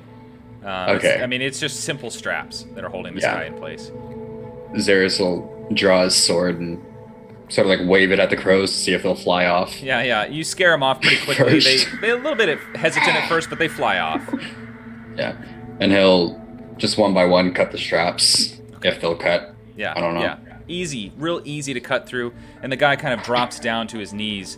And after a moment of like catching his breath and kind of examining all the wounds across his body, he stands up and looks at you. And you see he doesn't seem as concerned about all of these injuries as he maybe should be. But he reaches his hand out and it's just bloody and black and blue. And he says, Thank you. What is your name, hero? I think for now, let's leave it at you should go. Are you going into the city? We have business to attend to. If you're going into the city, put me back on the rack. I wouldn't go in there. Not for a worse punishment. And you shouldn't walk around in there like you are. They'll take you. You, and he points at you, Xarius, you're the only one who will fit in. You have to act like his slaves or something. Well, is that something you three can do? I'm stuck looking like myself. I can pretend to be your slave. We could all try and look like Tabaxi, then that would make more sense, maybe. Well,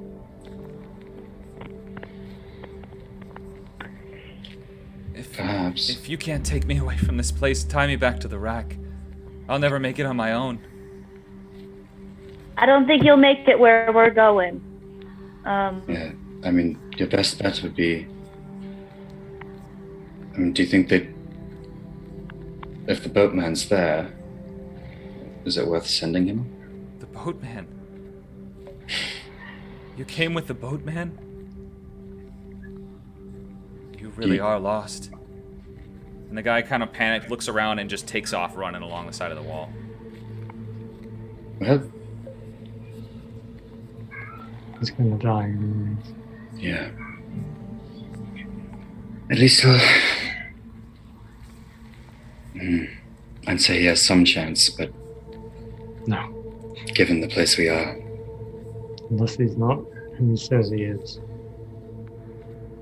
He'll But be you know, gone in minutes. knowing Corzin, But he does raise a good point. You three won't fit in. Not that Maybe we... makeup. I can't change myself anymore. At least I don't think I can. I'll try and mask with many faces into a generic tiefling. Yeah, you do the same motion as normal, very elegant and flourished, and just nothing. And it's just gonna be like, Forrest, I appreciate the makeup, but I don't think there's much to be done with all this. She'll just kind of fluff her fur. Be surprised, dear. I have skills. I haven't worked with that much hair, but I have some rope. If Zarius, you think, I don't know, tying it to a wrist and make us look more slaverly? you think people would buy it if we said you were diseased? Diseased? Yeah, to have all this hair. Hey, Like a curse? I'm not. The cursed slaves of Zarius, that's us. well, It's got some whacked up slaves. how much does Zarius know anything about like society down here at all? Make a history check. Do it, King. Core. History is this one. 16. You know that just generally, this the Hells. You don't know about this society in particular, but the Hells generally are super hierarchical. Like it's a rigid command structure, and you fall somewhere in line there. Everyone has a place. Stepping out of that place is very dangerous. That's pretty much all you know. Okay, so he doesn't know where tieflings in general would be. No, I mean tieflings. The whole idea that they're from the Hells is kind of a rumor. It's just Okay. Yeah, it's a pretty bigoted statement for people to make. So Yeah. it's that kind of racial profiling and stuff. So but I mean, they comes from somewhere. At some point, someone in your line had a thing with a fiend or a devil of some kind. So that's where it comes from. I'm not even entirely sure I fit in here, to be honest. I mean, you know, the stories that my kind comes from here, but... I mean, that guy seemed pretty confident you'd be fine, and for all we know, he's been here years. yeah, I mean, it's worth a shot. But I really don't know enough about... I know that they're very, you know, there's a chain of command and you follow it, but I don't know where we would be or if there's a way to fake being somewhere we're not. I don't... This is all beyond me. I thought we were just gonna walk in and start killing shit, so I was prepared for espionage, but if somebody tells me to do makeup, I can do makeup. I think I'll just take this rope if you want to take the end, Zarius, and I'll tie in a wrist or something. My wrist, not your wrist. Yeah. Yes, that's one idea. Don't be getting any ideas, though. Oh, Kanan, you would kick my ass. Come now. I mean, here's a question. Can those things hear? Because if they can't, I can just go invisible. I mean, You can go invisible? can you? I can. Still? Did you all forget? My Have cloak. your lovely cloak. No, Oh, no, we are not. I realize we're in hell, but that's just another level. No, that's I was like asking another if they level could of punishment. hear. I would assume so. Torsten's gonna go, no. I don't know. I think they can definitely hear that. I could hear that Yeah. from miles away, What can their and I know I've got special hearing, but no. I don't know shit about where we are. I don't know if maybe they don't need to hear. Maybe they just see. I don't know. That's why I asked. But Well, I can still hear, and I don't want to hear it. I'm glad we're agreed.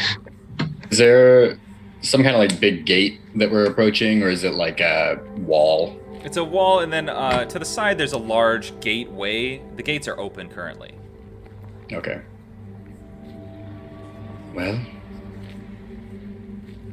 I guess we can attempt this. Put a bag over my head and pretend to talk like you. As amusing as that would be, and it's very tempting, I think we might pass on that idea. Harriet's gonna use disguise self to look like a tabaxi. Okay. Sounds great. What does your tabaxi look like? What's Harriet's persona? Yeah. She's already. I mean, she hasn't really met too many tabaxi, you know? So she's kind of basing it more off Kanan. Like, it looks like it could be... Her idea is, like, well, if Kanan can't transform, she's gonna try and make it look like, you know, we're grouped together. Okay. So kind of trying to look a lot like Kanan, like, but maybe, like... like a older sister or, you know, of Kanan, essentially. Okay. But just, like, maybe darker fur, like, more gray. Yeah. Sounds great. All right. You said there's large banners with, like, names on them? Yeah, they have Are names the names and symbols. in a language that we can read, or is it not? I mean, there's a bunch of names that you can read. It's in Infernal. Okay. Cool. So it's not a lot that it makes, and a lot of it is just family names. It's not like there's any meaning to any of them. Zarius is gonna pick a family name. Okay.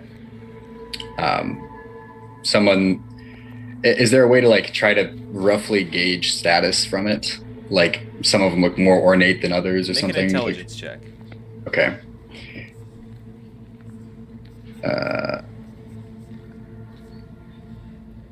He does not have a brain. He can't even read. That one is a pretty crest. They all look pretty normal to you. All right. Not sure. He'll pick the third one from the left. Okay. All right. I don't know if it matters or not, but he's just gonna. It's something so that he can be like, he's here to see blah. Okay. Yeah. Type thing. So If stopped. the name that you see is Yiz-Drah. Yiz-Drah. Yes. Monstro. Is there any particular monster on it, or like? It doesn't really matter. It's just so that he like. Yeah. You know, if this is something he would. Yeah. Take note of, right? So like, if it comes up later. Yeah. So you see, it's a winged creature holding chains, the end of some chains in one hand, and then behind the chains lead to a series of humanoid-looking creatures that have like chains and collars around their necks and wrists and feet. Well, hey, that works out. That's probably why he chose that one. There you go. He's bringing subjects for Yiz-Drah. That's his alibi. All right. Well, he'll hold out part of the rope towards Harriet. Do you want to do this? I feel kind of weird, to be honest. I could do it, it's fine. Okay. She'll put one hand in, whatever Kanan had done, kind of emulate that. Okay. And kind of Alright. like over to Varus. You want me in this? I can't just like pretend to be your out-of-town husband or something. Vas. I don't really want to be tied up because, you know, I fight things with the sword. I can't really do that tied up. But You could put one hand in there and Oh, this fight is- with the other. It's You could one walk, hand, you know, and I'm the one behind holding us, the and rope. I don't know, have the sword out, like you said, kind of escorting through. tie me up. He'll tie it really loose. Okay. Practice safety. And what are all of you doing with your weapons? The gun and the dagger are fairly easy to hide. Yeah, but I was still gonna. Varus, your sword, and Harriet, your quarterstaff are going to be a little tougher. And Kanan's quarterstaff. Oh yeah, I forget Kanan has a quarterstaff. You guys can just like hobble along. Yeah. I'm using that's my what Kanan massive will blunt do. force weapon as a Exactly. as a cane. Okay. What is that? That is Well, not. I'll that keep looks that in suspicious. mind. That was not legit, but all right. I will look over to Zarius and be like, take good care of it, will you? And I'll take off the sheath and Zarius will strap it right next to his. Okay. Actually, probably on the other side. On the other side. Okay, great. Yeah. All throw right. it to me if we get into any shit. I need that. Of course, you're so much better with it than I am. You're right. I am. Okay. All right. So you make what you believe to be a passable rendering of yourselves as slaves, or potential try. slaves. You're trying. And you begin to step into the city walls and immediately see the road as you pass through the large gate area to your left and right stretch out, gently curving away from you in the circular pattern that you saw from above. Directly in front of you, you see another interior wall. It looks to be made from all sorts of scraps of wood and metal and clumps of mud and dirt, rising around 20 feet high and leaving a road going to your left and right about 15 feet wide. All along the interior walls are scrawled words in a language that no one but Zarius can read, and even you, Zarius, have a hard time making out much of what's written. Most of it seems to be people's names or family names, curses, insults, and other unmentionable things, as well as a good number of things that are in such old infernal you couldn't begin to speculate about its meaning. What stands out most about these, however, is they all appear to be written extremely quickly and written in blood, with many of the words trailing off as if the person writing was suddenly and violently dragged away. These writings continue as far as you can see down either direction inside the wall, or on the inside wall. The other thing that strikes you about all this internal wall is that there doesn't appear to be any passages further into the city that you can make out. The ground underfoot is still the dry red clay base from the desert outside, but it has begun to shift into a purposely packed ground, and based on how the bottom portion of the interior wall is constructed, eventually transitioned into some kind of paving, either brick or stone or something else. In this portion, however, you see long and dusty track marks. Evidence of something you're sure you can make an intelligence check about. This is for everyone.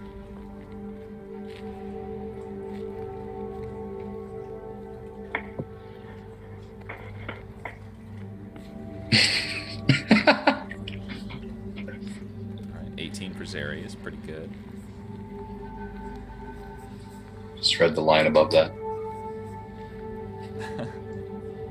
5 for Kanan. 14. Okay.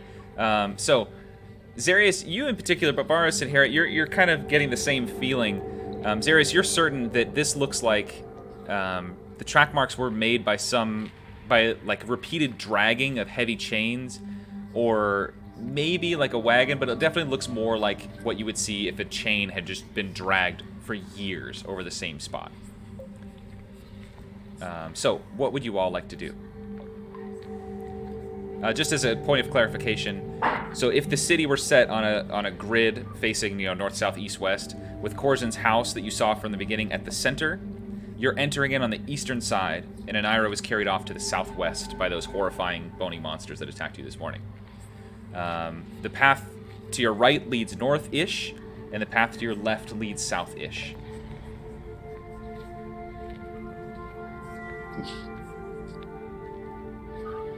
Well,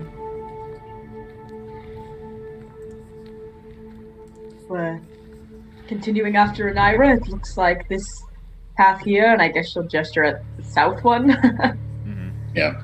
Would be the direction you were indicating that they threw off, Zarius? Let's go. And Zarius will kind of like walk in the front. Okay.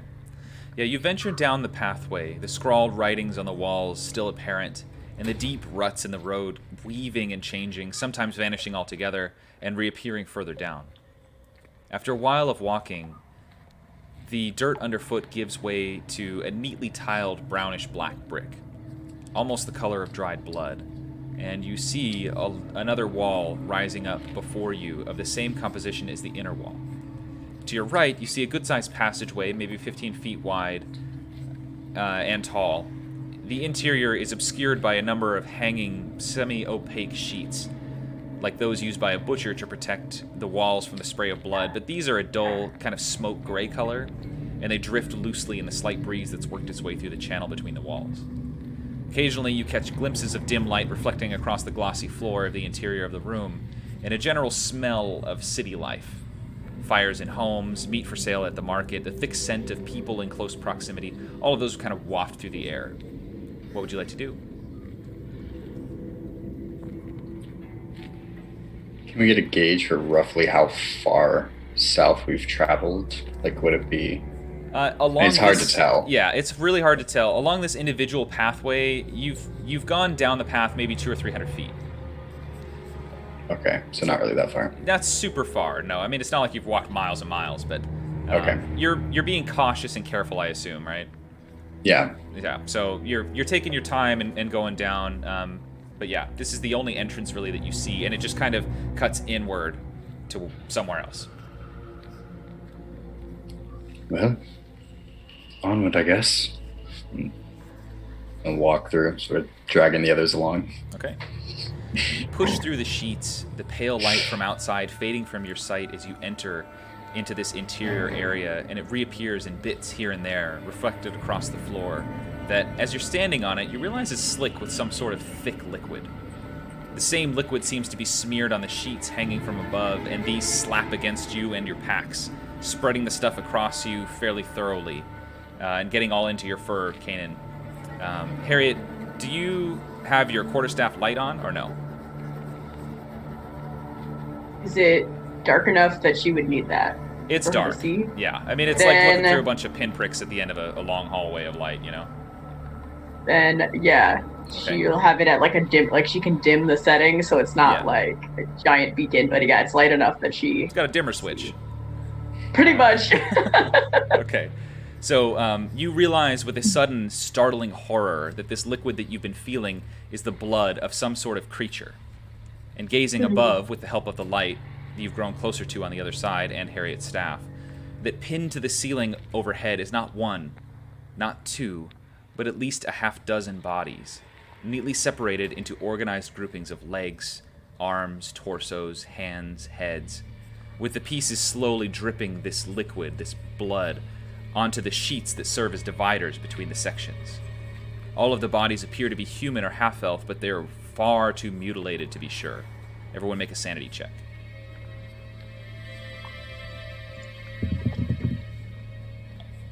There it is. Okay. Everybody fails, so everybody roll a d6. You know, Oh, Kanan, -6. All right. I'm at the bottom. Okay, roll a d100.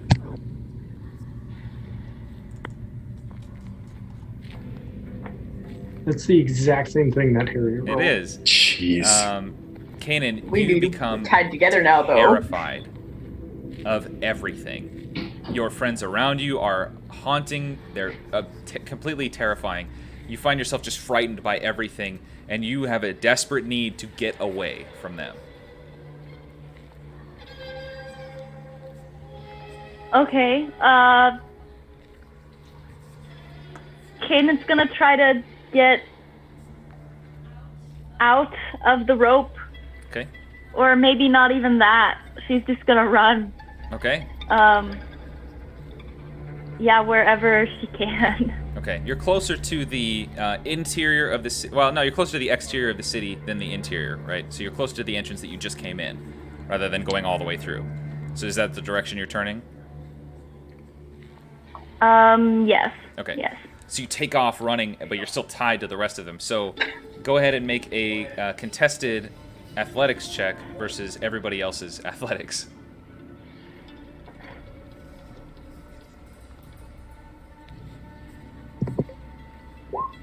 Okay, great. So total, you all rolled higher than Kanan's 12. Kanan, you try to run, and as you hit the end of the rope, and kind of you feel your legs slip out from underneath you, and you fall on your butt. And quickly you feel this effect fade, not as a result of falling or anything like that, but just that it didn't quite hit you so hard, and your senses kind of come back to you, and you're back to normal sensibilities with your sanity points restored fully. I rolled low on the duration, so. Are you back to us? Kanan. Sorry. I'm good. Yeah, I just got spooked for a minute, I guess. I've been there. Yeah. Harriet will offer you a hand to get back up. Her other hand, the one that's not tied. Kanan will just look down oh, yeah, I'm on the ground, and take your hand. Let's get out of this room, shall we? Yeah. All right. You quickly pass through the remainder of that horrid passageway and emerge into another road, similar to the one you just exited. And 2 people make perception checks, or 1 with advantage. Make it with advantage. Okay. Someone. Oh, fantastic. It's Awesome. actually appropriate. I was going to say, Kanan, your help would also be at disadvantage, so it wouldn't actually help very much. But you see 2 paths extending out to your left and right, and an identical wall, minus the insane writings, rising up in front of you. Underfoot, you see the dark brick stained nearly black from untold years of this blood seeping into and onto it. Overhead, far above the city, you still see the slowly circling beasts on patrol. You all hear the faintest bit of music playing off towards your right. This music sounds lively and light, and utterly unlike what you'd expect to find in a place like this. And that is where we're going to take a break tonight. I got to institute a break because I don't have as much time to write as much. So we're going to take a 15-minute break. So we'll be back at just before 7:30, 7:28. Ooh. All right, be back. Yeah. Nice. My tea disappeared. All right. Boogie. We are back. So let me go back just a minute or two here. So you exited through that gross, butcher's house kind of charnel house feel into another row of street, basically.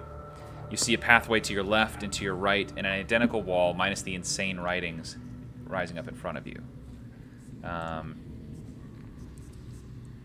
Sorry, the music just ceased right there, and I was like, did I click off something?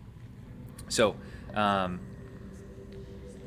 you also, so you hear just the slightest bit of music playing off toward your right. It's lively and light, and it's utterly unlike anything that you'd expect to hear in this place.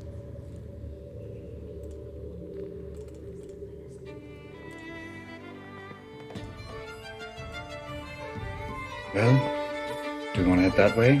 See what the music's about? It's rather strange. It's Do not you think it's connected to Inayra? I mean, sure, it's strange, It but... could be. I mean, if they're doing this to, humanoids, maybe they do a festival for it. I don't know. Or, we're kind of just wandering around. It might be good to check things out at least. We know the general area. What if things kill us then? That's a good That's point. given any path we take here.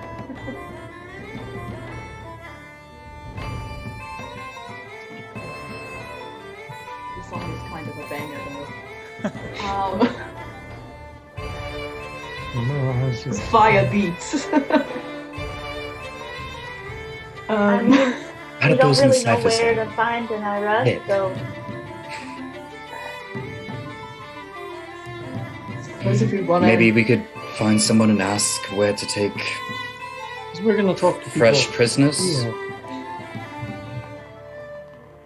Do you want to do that? I don't know what else to do as far as finding Inayra. I mean, let's just head down and check it out.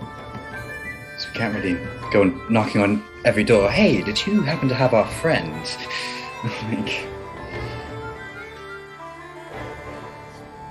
I mean, you might. I've never been to hell.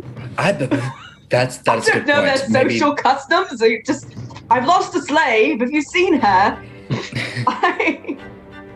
I don't know.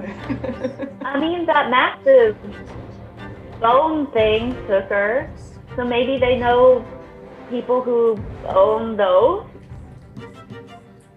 Yeah. Can Well, at least go check yeah, it go out. towards this music, see what we see, and it. Matt, is this is this music in the direction of like which The music east, is south, north? to the right. You're not quite sure north-south at this point. You've been kind of winding through these things for a little while. But it's off to the right. To the left, you see the pathway kind of curves down and away, but you're not entirely sure where to, and it could just be a dead end. It could be that there's a pathway way down there. You're not sure. But this music To be is coming honest, from the rightmost pathway. To be honest, at this point, I'm kind of lost. So, like, aside from where we've been, I don't know where we're going. Well, it'll give us some sort of direction. I mean, it provides a point to center on, at least. And it sounds like there's people. Worst comes to worst, we ask around. Yeah. Not necessarily being like, hey, we're after Gors and Yiz-Drah. Why don't you lead us to him and our friend Inayra? Right. Just Let's at least go check it out. If I die because of this music, my spirit is going to haunt you forever. Oh. Actually, never mind. Forget I said anything. My spirit isn't going anywhere. I mean, I'm pretty sure. And Yeah. you're not going anywhere quite yet, Forrest. yeah, let's just. Well, actually, we're going towards the music right now because I've had enough of this conversation. You just hit us. No, I'm dragging. Okay. He's really getting into the method acting. All right. So you're heading out towards the music? Yeah. Okay. You venture out towards the music, remaining cautious and wary, but pursuing the song nonetheless. Eventually, you approach another dead end in the path and see a doorway. This one's smaller than the last, but still easily large enough for all of you to pass through. The door bursts open, black wood clattering against the wall at the edge of their hinges, and two figures, locked in a tight grapple, stumble across each other and slam into the wall on your right. The two exchange a few blows, and you notice that both of them have four horns spread across their heads and long whipping tails, but otherwise they appear to be normal humanoids, dressed in fairly common clothing. Two more of these types of people, though much more muscular, follow these two out and begin shouting, Okay, break it up. No sense in someone getting killed over nothing. Besides, aren't both of you under contract? You're gonna end up strung up outside the wall. And the two larger men pull the other two apart, and after a moment of tension, they both begin laughing and patting each other on the back, their gripes apparently forgotten. The four of them stand in the pathway for a moment, chit-chatting, before turning and noticing you all, and their expressions turn sinister. Well, what do we have here? Who do you belong to? The four have begun to approach you, and you now notice that each of them has a brand on their upper shoulder with one of the symbols that you saw hanging on the banners outside the city. The two people you take for security guards who tossed out the other two have the same symbol, a severed hand squeezing an exposed heart, while the other two have differing symbols you can't quite make out. What do you want to do? I am tasked with bringing these here to Yiz-Drah. To Yiz-Drah. Well, that sounds convenient. How can I know that you're for real if you don't have the brand? I mean, who else is just carrying chained servants around? Well, it's not my job to think, is it? It's my job to keep people from going in and out of here.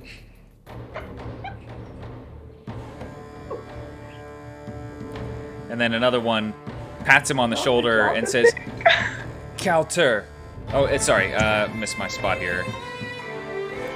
More patrons have exited that tavern thing, but the music hasn't stopped.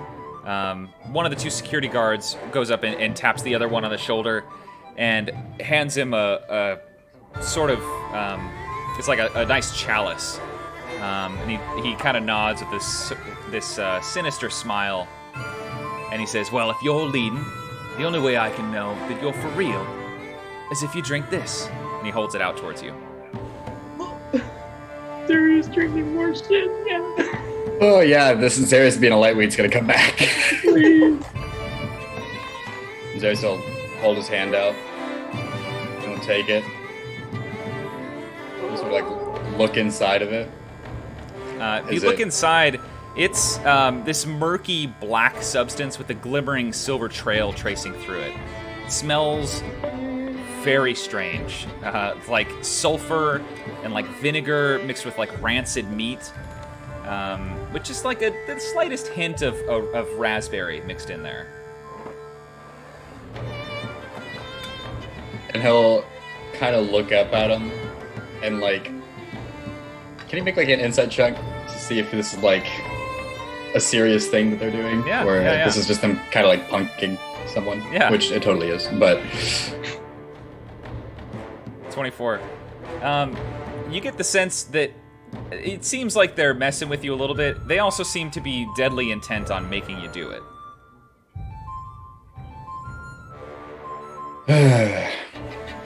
well, if this will truly make you believe me. And he'll take a sip of it. Okay. Yeah, it tastes like sulfur and vinegar and rancid meat, and there's just a hint of raspberry in the aftertaste. And he says, bottoms up, friend. Oh, you really want me to finish it? Go on. All right. He'll drink the rest of it. All right, make If a he can. Constitution saving throw. 21, nice. Okay, great. You choke it down without issue. You manage to get it down. Once you get past that initial rancid flavor that your body rejects, you manage to keep it down pretty well. He'd like to maintain eye contact with the guy who told him to drink it the whole time. Yeah, great. As you do, you notice in his eyes there's this slight tinge of turquoise color around the edges, and the veins in the whites of his eyes also have this kind of turquoise-ish color mixed in. Even a few moments after consuming this, they all burst into laughter, and they kind of like reach out for you as if to like draw you into the crowd. One of them puts his arm around your shoulder and slaps you on the back and is like, I knew you were good for it. Come on, let's go. Yes. And immediately, almost, you feel very good. Colors seem brighter. The music sounds incredible. Everything feels great. All the textures of everything feel amazing. Everything is just super interesting and cool, and life is vivid and amazing. And they lead you into the... you feel a little bit out of your own mind. Effectively, you've got disadvantage on all ability checks. Great. And you're basically high or delirious in a way. Okay. But you enter into this building, and two people make perception checks. I'll do it. Both are Disadvantage. Oh. Yes. How is that still a 10? All right. It's not one. Zarius is overwhelmed by entering into this place, completely just blown away, taken aback. Varus, you're very keenly aware because you do not have your sword. You're, adrenaline's peaked right now. You enter into this building and you're met with a strangely familiar yet somewhat foreign scene. Black wood covers the floor, the walls, and support posts around the room, and dim torches hang along, granting the whole place a peculiar feeling of walking out across the black lake that you first landed in with the boatman. Tables are stuffed into booths that line the edges of the room, where many are occupied by roughly humanoid creatures, many of whom are awkwardly squeezed in where they clearly do not fit. You catch a few glimpses of what you assume to be a bar, but you're having a hard time seeing it through the intense crowd of people filling this place to capacity. You can hardly take a step without nearly bumping into someone, and you're having a hard time, and you're often having to actively shoulder your way through to get anywhere in this crowd. Some people, armed with leathery wings and muscular tails, use them to assert their position and grant those nearby a reprieve from the press of the crowd within the confines of their wings, and a few other people stand and talk comfortably. The hundreds of spines oozing venom covering their bodies, ensuring their personal space is respected. You make out small and large people moving about and throughout the space, each enjoying the place in their own way. Everywhere within this place, you see people are dancing, pushing against one another, grinding and sweating, pulsing with the music. And everywhere you see people with the same tinge of turquoise color in their eyes, as you now notice Arius has as well. Looking past the horrifying fangs, claws, bony protrusions, and stinging tails that these people possess, you see people desperately trying to escape the horrors of their daily life and enjoy the close embrace of another person, if only for a few moments. And Xarius, you feel completely drawn into this. You feel the pulse and the rhythm of the music kind of overtaking you. You feel your body begin to move almost on its own, and you feel yourself drift into the comforting embrace of the crowd here. And you finally feel a break from the haunting whispers that have been harrying your thoughts from the moment you entered this realm. So, what would you all like to do? Xarius, you are compelled almost to join the crowd and dance. Yeah. Yeah.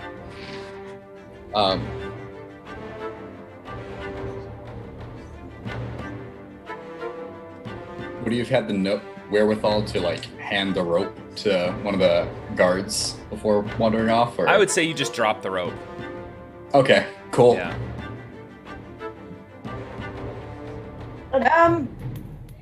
There is. Well, he's really getting into the role. Should we even be talking? I don't know. Oh.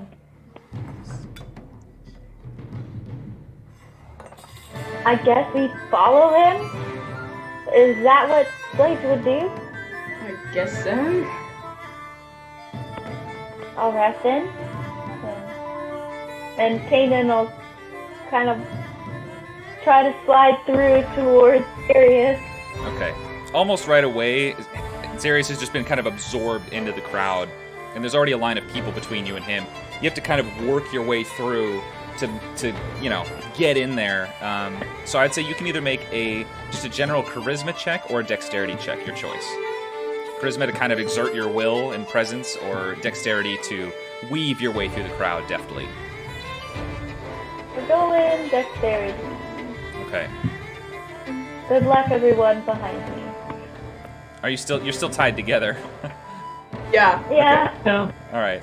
So, Kanan, you start to do okay at getting through. You get past one person and then another person, and somebody bumps into you quickly, knocks you off balance, and pushes you back a little bit. Especially with the rope tied to your hand, you have a really hard time moving as you normally do. But you regain yourself, and you get through close to Xarius, Xarius, a beautiful humanoid woman with large and dark bat-like wings and a long tail, slight horns protruding from her head and very elven ears, who is very scantily dressed, has approached you and begun running her hand through your hair and tracing it up along your horns. And Not Xarius. Kanan, you approach as she's going in to kiss him. What do you want to do? I'm gonna be like, Xarius, and I'm gonna put my head on his shoulder and be like, we thought we lost you. I wanted to make sure we could get you where you needed to be, or you could get us where we needed to be. The winged woman glares a frightening death glare at you, Abby, Abby. Kanan. Specifically Abby. Oh, sorry. See how it is. Glares at you, Kanan, and turns and kind of vanishes back into the crowd. Xarius, you are a little oblivious to all of this. You were just having a good time dancing, but... What? Get where we need to be. What? Let's just hang out here for a little bit. This is fun. Relax. Xarius, It's really not. You guys just need to like relax a little, you know? Just like take a load off your shoulders, man. It's a lot being down here, okay? Like it's a lot. All right? And like man, I feel good. Yeah, that's great. Can I slip out of the rope? Yeah, Can I run forward and punch Xarius in the face? you can try. shit. you're in kind of a line tied to this rope together, so you don't have a clear line of sight on Zarius. There's people in the way.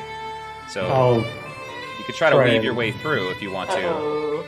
Yeah. So make a dexterity check. 10. You start to try to push through, and two very large, muscular people just do not move. You try to, like, squeeze between them, and they just stand like pillars. And you're stuck looking through the gaps in their arms and looking over their shoulders and those kinds of things.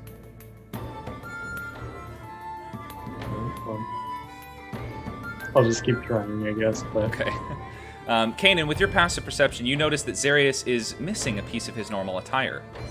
The bright red blade that normally rests on his hip is mysteriously absent. Zarius has not noticed. Serious, that lady was all over you. You don't have your blade anymore. Your sword's gone. What do you need a sword here for? Let's just relax a little. Kanan's gonna smack him I don't in the know face. how. Okay, are you trying to hurt him, or are you just trying to wake him up? I mean, hurt him enough to wake him up. Okay, but make an not, unarmed like, strike roll. A little bit of both.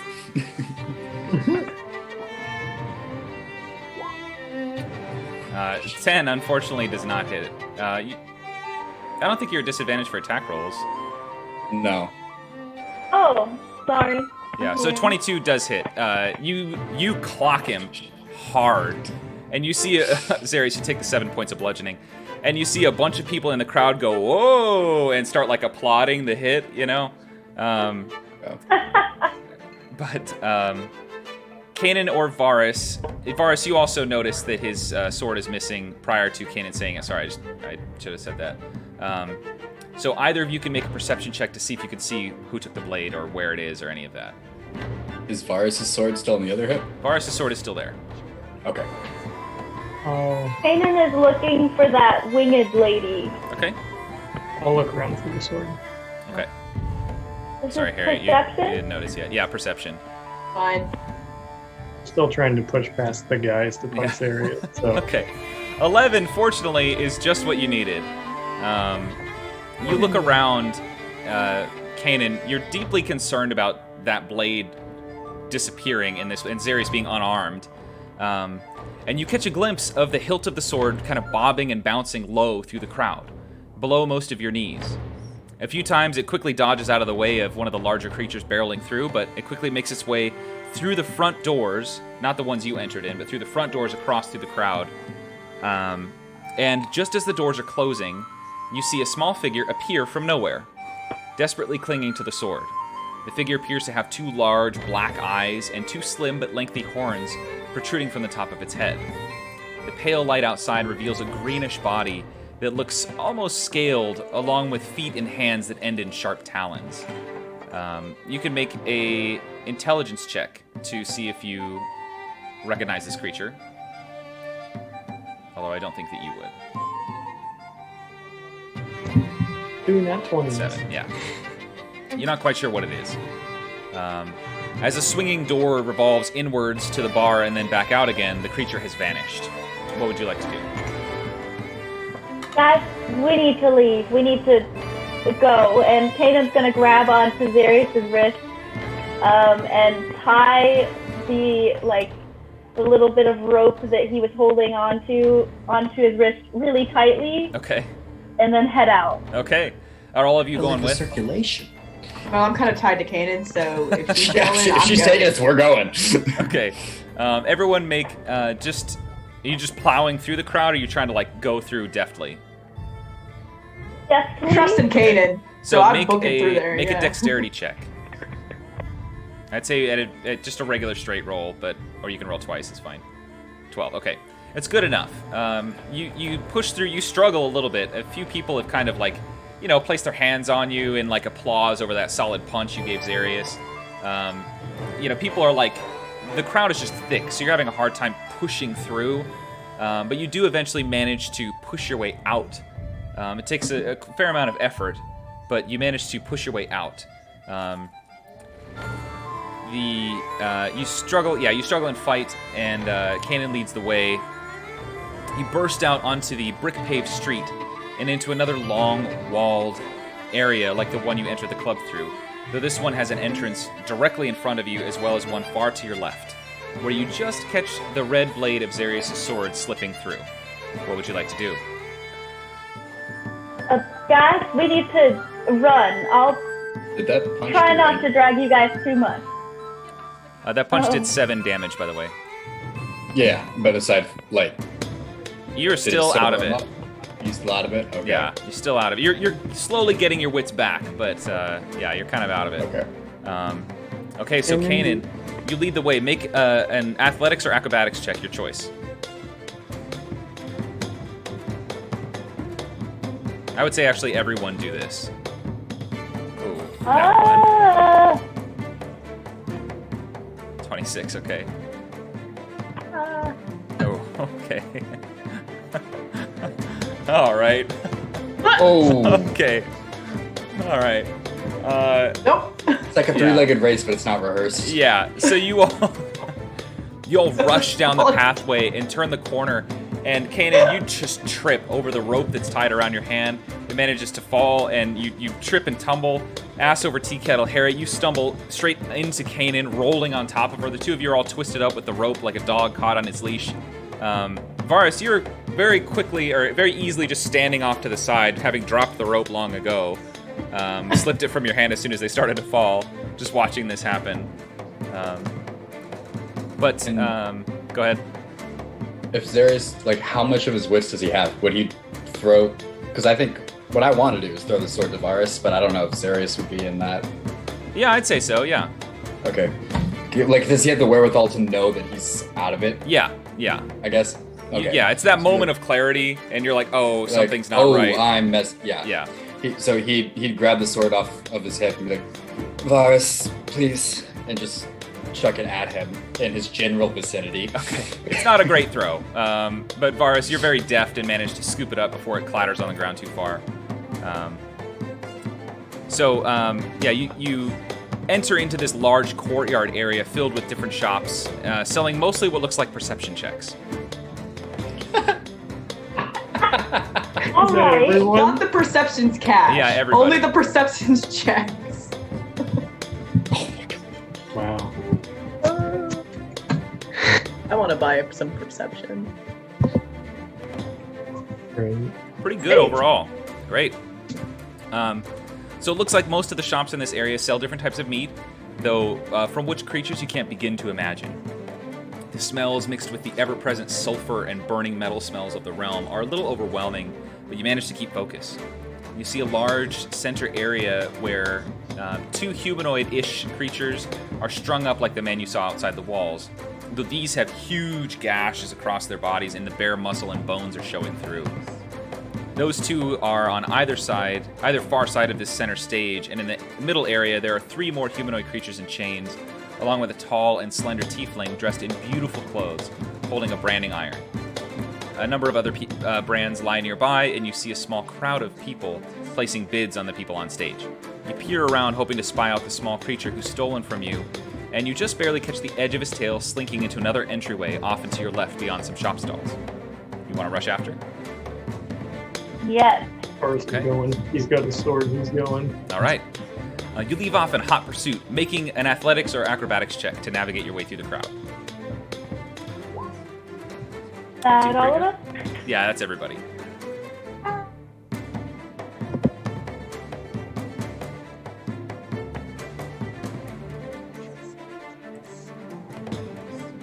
Okay, overall, it's all right. Good enough. Okay, so you quickly chase after the creature, deftly navigating the crowd of horrifying bestial monsters, only receiving a number of harsh glares and angry shouts, and you dart down the walkway you saw the creature go down. As you enter in, you see yet another roadway. Though this one is nearly double the width and has makeshift shack after makeshift shaft. Makeshift shack, goodness, piled up on the side. Why did I write that? Piled up on the sides. Most of the shacks look to be occupied with sleeping, sick, or otherwise incapacitated people and monsters, though the main roadway in the middle is mostly clear.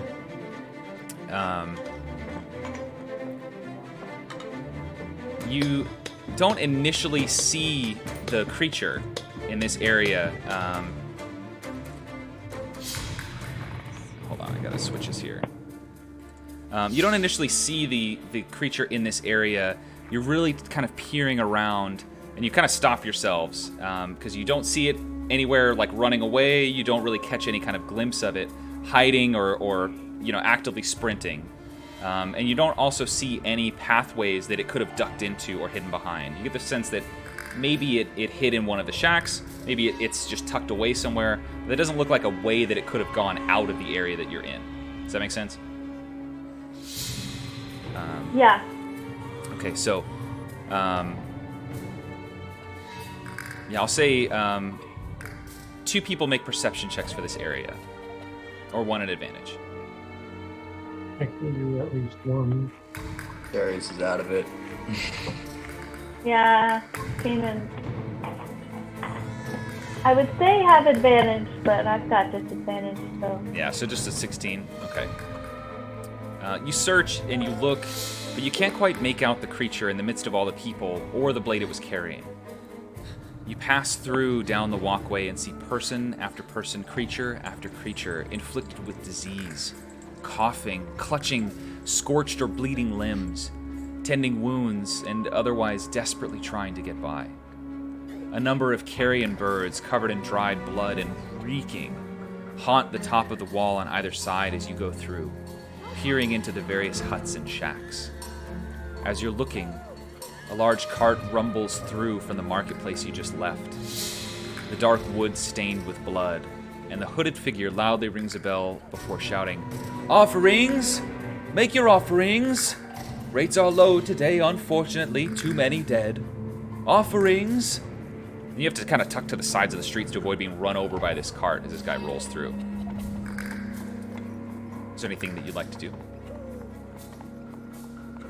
Other than just continue looking.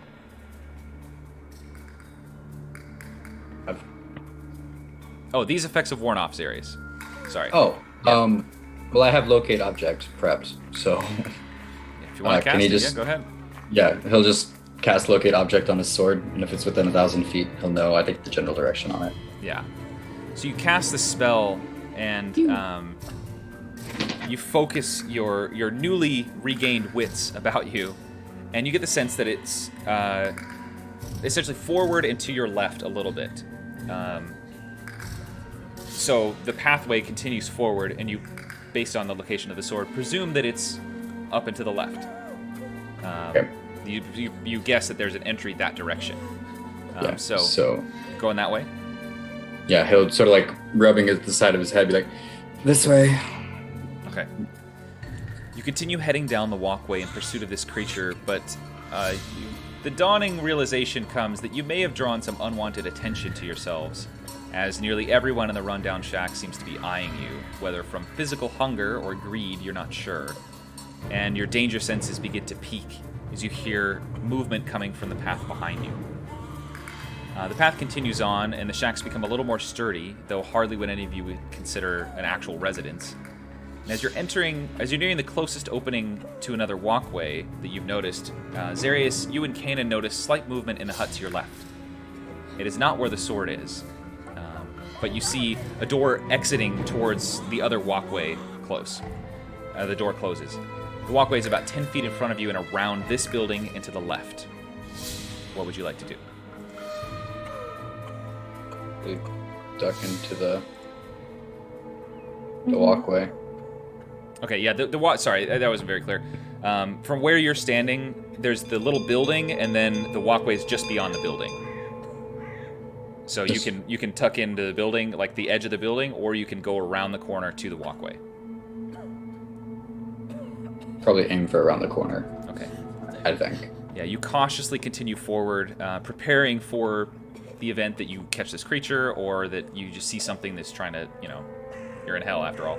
And as you round the corner, you see a stout and humanoid figure with an orc-like face, purple skin, standing casually, leaning on the wall behind him. The figure has a savage-looking halberd resting next to him, and in addition to some ornate but rustic-looking leg and forearm armor and a short, thickly muscled tail, this figure has shoulder-length hair pulled into a high ponytail and a long spined beard that at first seems to be one solid bit of hair, but you soon see 24 or so braids, each moving independently and curling up on their own. The figure holds his hand out in front of him, palm facing you, and says, "You must be outsiders. Vizier wants to see you. Follow me." Follow. Well, is he headed the direction my sword is? Yeah, he looks like he gestures off towards the pathway that the general direction that your sword is. Yeah. Okay. Well, he's gonna follow him until his sword's somewhere else. So. Okay. Like he's not. I don't know. Unless the rest of the group wanted to. We're gonna follow. Or Okay. Kanan is. Nobody has any questions for this guy or anything. All right. Hey, no problem. Who is this Vizier? And do you know where my sword is? I don't know about a sword, but I know that if you're the outsiders, that I have Inayra. Well, more specifically, Vizier has Inayra. And that is where I'm going to take you. Xeris will, like, reach for his sword, but it's not there. And kind of, like, slowly lower his arm. Like, very well. Let's go then. All right. You follow this person along the streets and pass through strange sight after strange sight.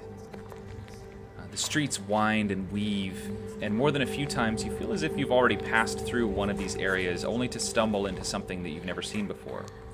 Each time, Xarius, you think that you're turning away from the direction that your sword is, you soon turn back, continuing to face in that direction. Kanan, this is really pushing the limits of what you can accurately remember with your background feed. You're having a tough time remembering all the different like weaves and winds through this really maze-like city. You walk past creatures viciously fighting one another, past bodies lying in various states of decomposition, past people strung up in horrifying ways that you never thought possible, and you feel the pressure of this place begin to set in once more. Everyone make sanity checks.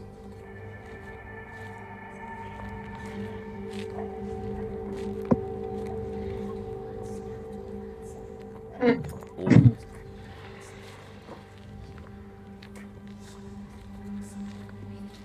Okay, so everybody roll a d6. Wow. Ooh, that puts me under, I think. Okay. Yep. So anyone who is under, roll a d100.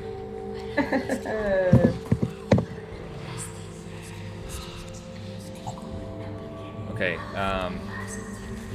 As you're walking, Xarius, you feel the overwhelming urge to strike whoever's standing closest to you. So I would guess probably either Kanan or Varus, depending on how you're organized. I don't know how y'all are walking, but... I tied him next to myself, so... Yeah, it'd probably be Kanan. Okay. So yeah, you feel you just gotta beat the tar out of Kanan. Is that a dex check or a strength check? It's just an attack. It's just an unarmed strike.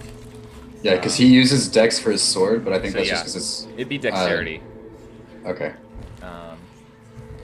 And you'll make 3 actions worth of attacks. Whoa. That is 3 actions or 3 turns? So 3 strikes. Okay, because he gets 2 a turn, but... Oh, yeah. So just 3 attacks. 1, 2, 3. Okay. Do if any he's of those proficient, hit? then add 4. Okay, so... No, none of those hit. Is it 18 hit, Kanan?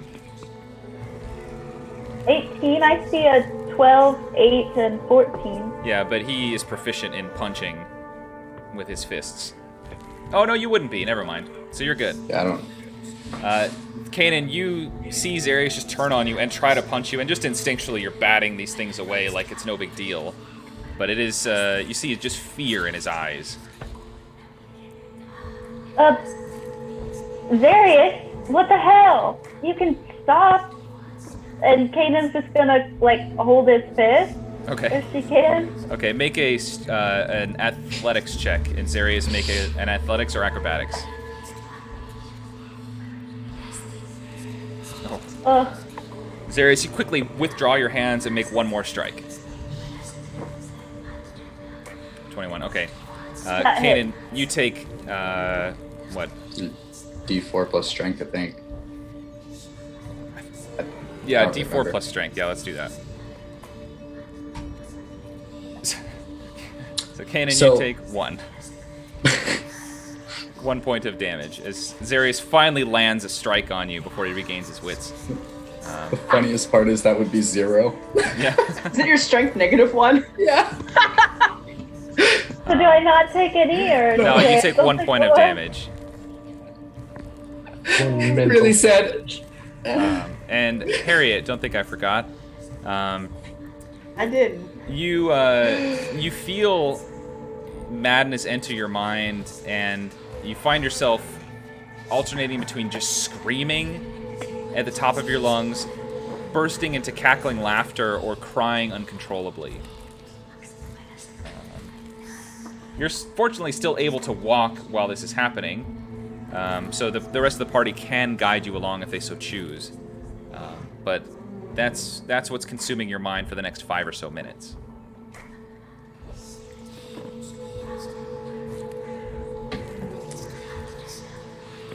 Yeah, she'll just kind of, so she has an actor feat, which means she can emulate like a lot of different voices. So she'll just kind of be like cycling through different, almost like Kenku type vibe, you know? Yeah. like cycling through different laughter and crying and whatever of like you guys and of like people that we've met, and just like different accents on like every time it shifts, it changes like every time. Okay. Perfect. Yeah. Yeah, that lasts about 5 or so minutes, and the guy leading you all has no reaction really. Occasionally he turns back to make sure you're still following, but he's not like, well, that's weird. What's going on? He's just, this is normal for him apparently. Does anyone want to do anything to react to Harriet? I figure at the same time the thing with Darius is happening. Yeah. Okay, so I'm occupied with that. Forrest tries to cover his ears. Okay. All right. Eventually, Harriet, you regain your composure, and you come back to yourself. You all walk for at least an hour, weaving through street after street, winding here and there, and you're all nearly certain that you've passed in the same streets multiple times at this point. But eventually, you exit out of one of the walkways into a beautifully kept courtyard. Marble-like stone flower beds frame an elegant villa, and tall trees, closer in appearance to the tropical trees from your home plane than the hell trees you saw on arrival, create a sort of shade from the pale light always emanating from somewhere overhead. The front of the house is a masterpiece of construction, with thin arches supporting huge blocks of stone from the floor above, as well as a balcony penned in with a low wall. The doors are some kind of heavy gray metal, and the rest of the structure nearly glows, reflecting the pale light off of the white stones. Your escort approaches the building, quickly ascending the set of short stairs leading to the front door, and he knocks firmly. And your escort steps to the side, gesturing for you to enter in.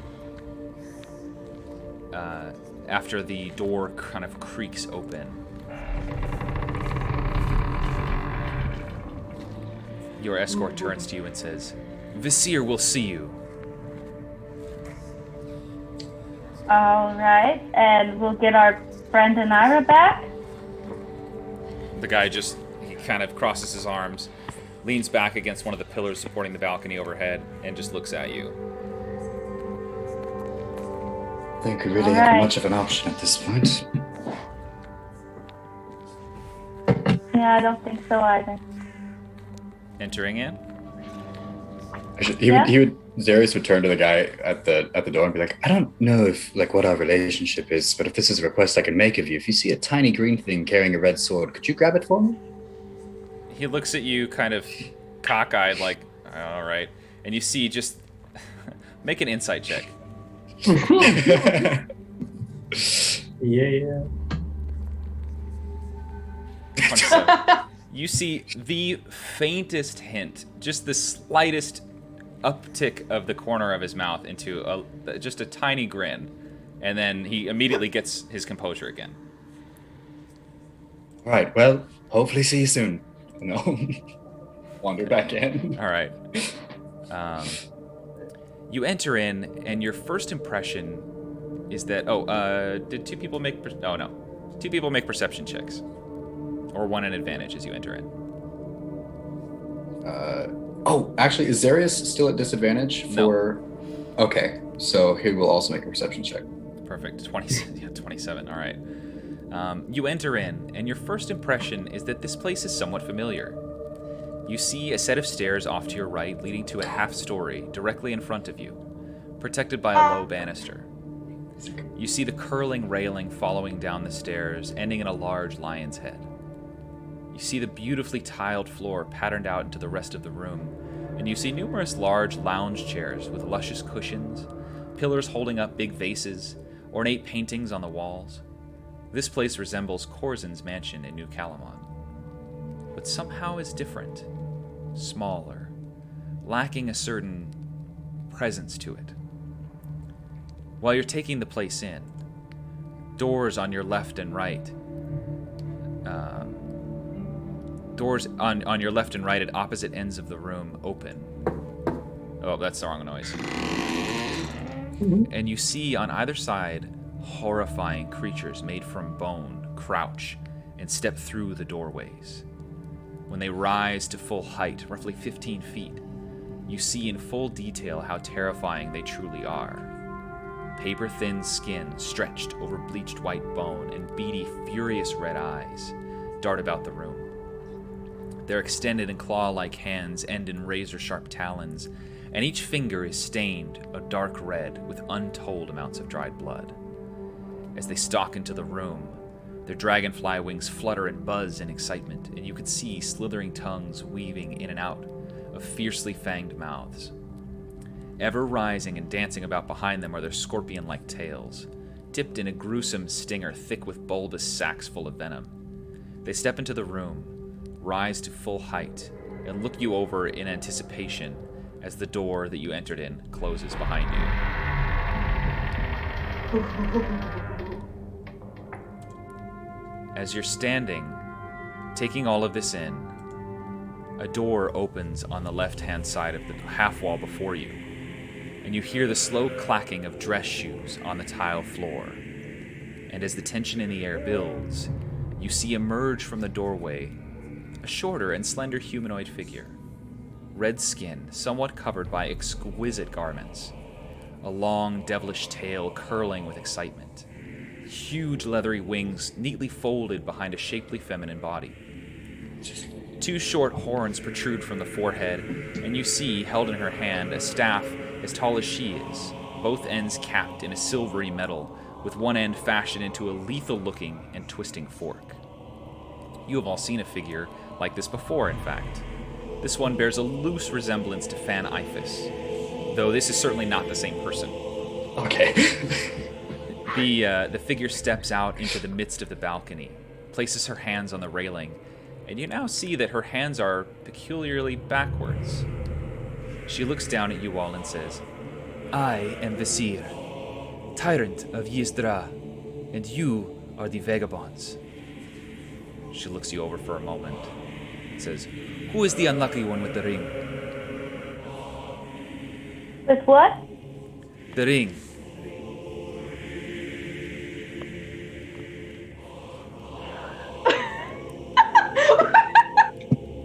I got the ring.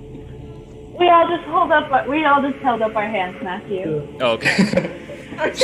I didn't see. Like, This-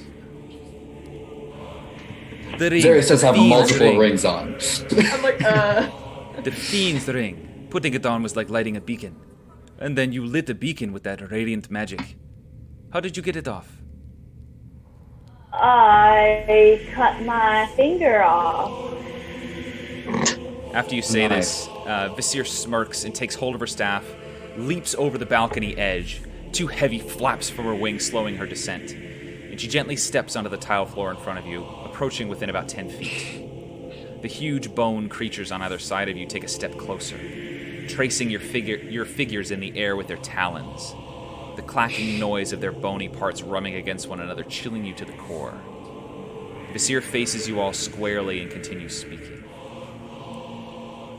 I'm sure you've noticed the resemblance, and she pulls up her hands.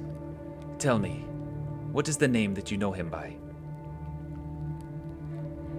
There's a couple,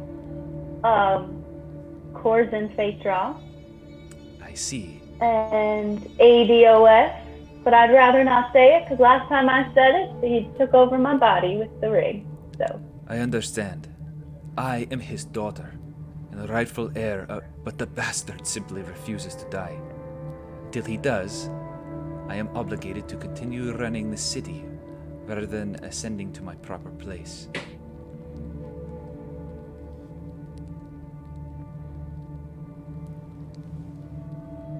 You know, I heard And about what happened in the you cipher. want- How you sent him back there. You're the first people in nearly 400 years to manage that feat. I'm impressed. But as I'm sure you're aware, Corzin lives on. We hope to remedy this fact. Do you? If given the chance. and if we get our friend back, The last time don't much want to work with anyone who's kind of holding that over us. she kind of turns her head at you like, oh, you're so sweet. She said, the last time my father was killed, it took him nearly 6 months to recover. But this time he was walking around, eating and drinking within a day. It seems he has learned from his previous mistakes. But I do indeed have 2 things of yours, as well as something else I'm sure you'll want. Get my sword. The seer looks over at one of the bone creatures and goes, "Tsk." The creature bows slightly and swiftly exits through the door it came in, and while Vizier taps her foot impatiently. A few moments later, you see Inayra's body, gripped tightly in the creature's claws and bound across hands, feet, and torso with glowing red chains, unconscious, her face scraped and bloody, and a large blood spot that's dried on the back of her head. The creature uses her body to push the door open and re-enters the foyer room, approaching back to where it was standing before, and holds the body out towards you. And Vizier says, look, see, she is unharmed. Mostly. Unharmed. I said mostly. Vizier... Comes a lot from the daughter of Cores and Yiz-Drah. Believe me, I did not have any choice in the matter. I doubt anyone would choose such a fate. I'm guessing you want something in return. Indeed I do. Vizier tisks again at the creature, and it steps forward, kind of hungrily eyeing all of you as it does so, its tail whipping and dancing about in anticipation, and it lowers Inayra's body to the ground between you and Vizier before backing away to its original position. She says, she will remain unconscious until the bonds are removed. And that brings us full circle. You would very much like to take her with you. I would very much like my father dead, once and for all. In that, we are in agreement. However, if I am to ascend to my rightful place, I will need a token of usurpation. I will need his ring. I propose a trade. I will give you back your elf friend and get you safely to his compound. You will give me the ring and kill him. Vizier finishes saying this, and you see a small creature appear with 2 large black eyes and 2 slim but lengthy horns protruding from the top of its head. The creature has a greenish body that looks almost scaled, along with feet and hands that end in sharp talons. It looks you over anxiously before turning back to Vizier and chittering. Annoyed, Vizier says, take a moment to think it over. Apparently I have some business that could not wait, and turns her attention to the small creature. Kanan, can I, retroactively, I didn't want to interrupt you, but can I make an insight check on the needing the ring to usurp? Yeah, Corzin, make an insight right? check. And can I use my ring on it? Absolutely.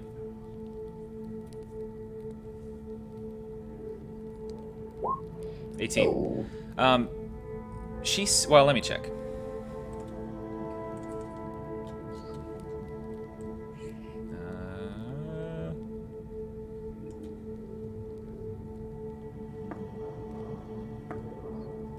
Okay. She definitely wants the ring. You are unfamiliar with this kind of creature. I mean, you've seen one before, but it's not like you sat down and had a big, long conversation with it. You get the sense that while she definitely wants the ring and she feels entitled to it, that she may not need it as desperately as she's making out. If that answers your question.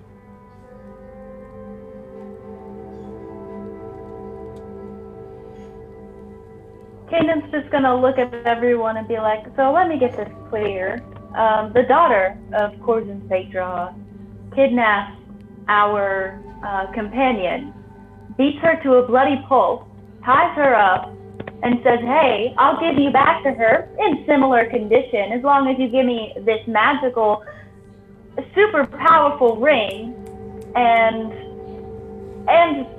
let me take over Corzin's spot.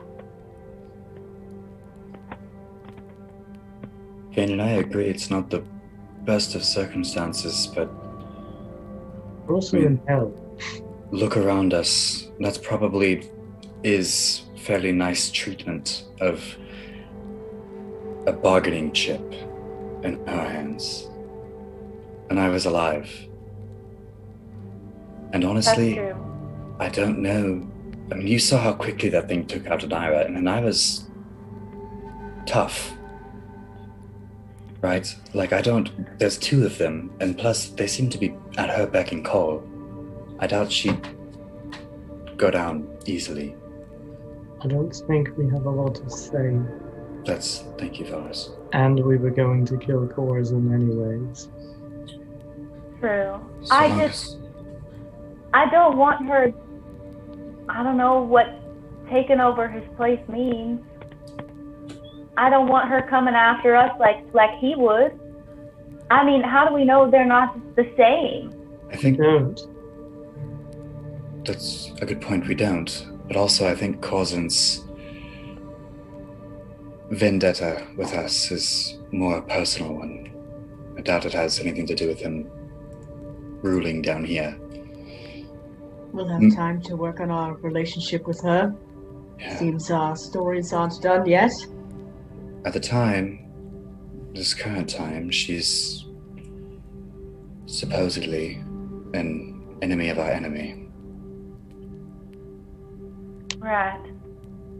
And frankly, on a foreign plane, we can use all the help we can get. And regardless of that, I would take anyone over Corzin any day. I haven't known a bigger I get that. She's yet to have a chance to prove her being worse than Corzin. And if she As is, far as I'm concerned. Sorry, Forrest? I was just gonna say, and if she is a bigger arsehole, we can just kill her. But later. I just don't want to be in this position again. And as far as I'm concerned, she's another Yiz-Drah. And I think we need to do this, but we also need to make sure she's not going to mess with us again. I don't know if we have the power to say that, to ask for that. But we'll try. I mean, she seems to want whatever we're doing. She wants this. It's going to get her something.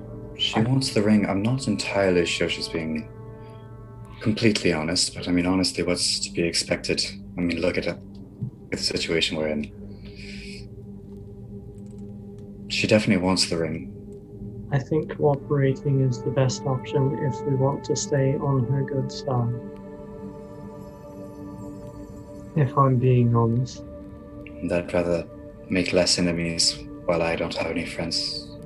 Well, we don't have any other friends around. Especially if she is going to replace Corzin, I'd rather have good standing with that person.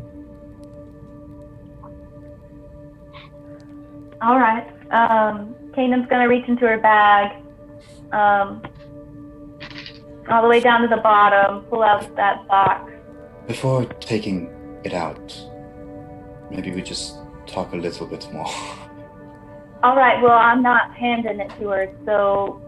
Okay. And she's gonna take out the box and hand you the ring, Zarius. Okay. So Zarius will have it. And he'll turn back towards her and sort of wait for her other business to be Zarius, concluded. don't put it on Of course. anywhere near your fingers, Of course. or I'll cut your fingers off myself. And I'm sure you could.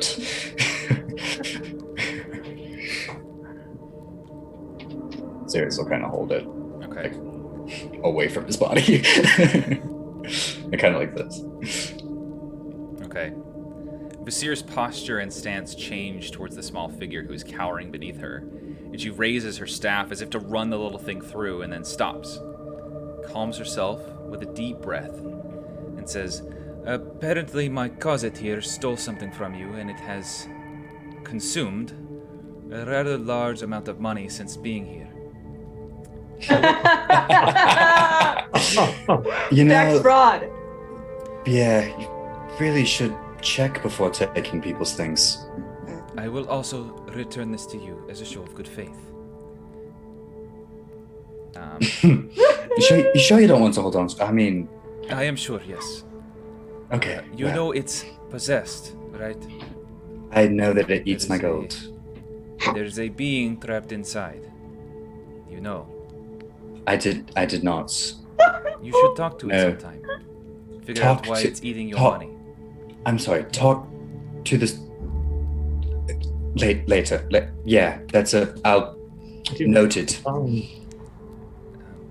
Vasir once more, and in a flash of blurry white movement, one of the bony creatures on either side of your flank skewers the cosset straight through the chest with its stinger, lifting the little body into the air and towards itself quickly, before tearing the creature into very small, wet, sinewy pieces. Vasir nods as the devil chomps and crunches through the bony meat pile left over and turns back to you all. So hard to find good help. So what is your decision?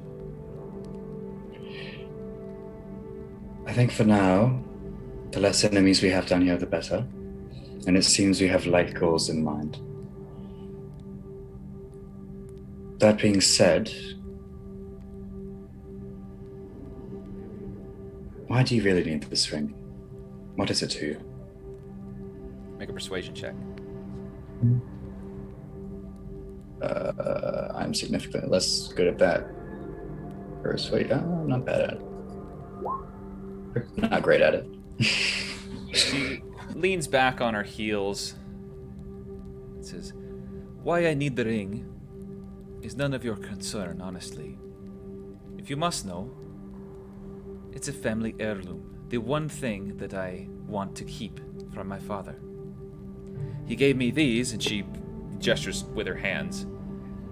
"You would not believe how hard it is to live life with hands that are backwards.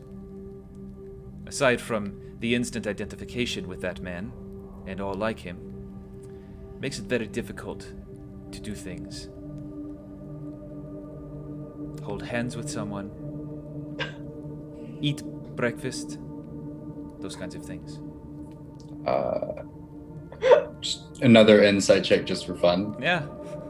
She really 24. got to set up on a date Just- because she couldn't hold hands with them. What are She you got looking at in rejected. particular? Just to see if it's like this is actual emotion or just something that she's saying just to be like spit words out, if that makes sense. Yeah, it's a little of both.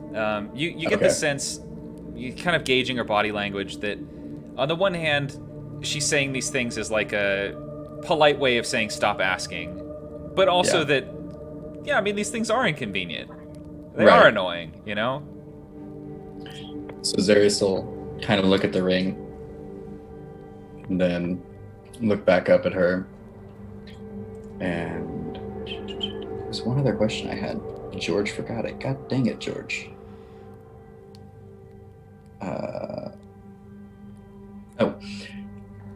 And you said last time it took him, months to get back to his former self, but this time is he completely back to how he was?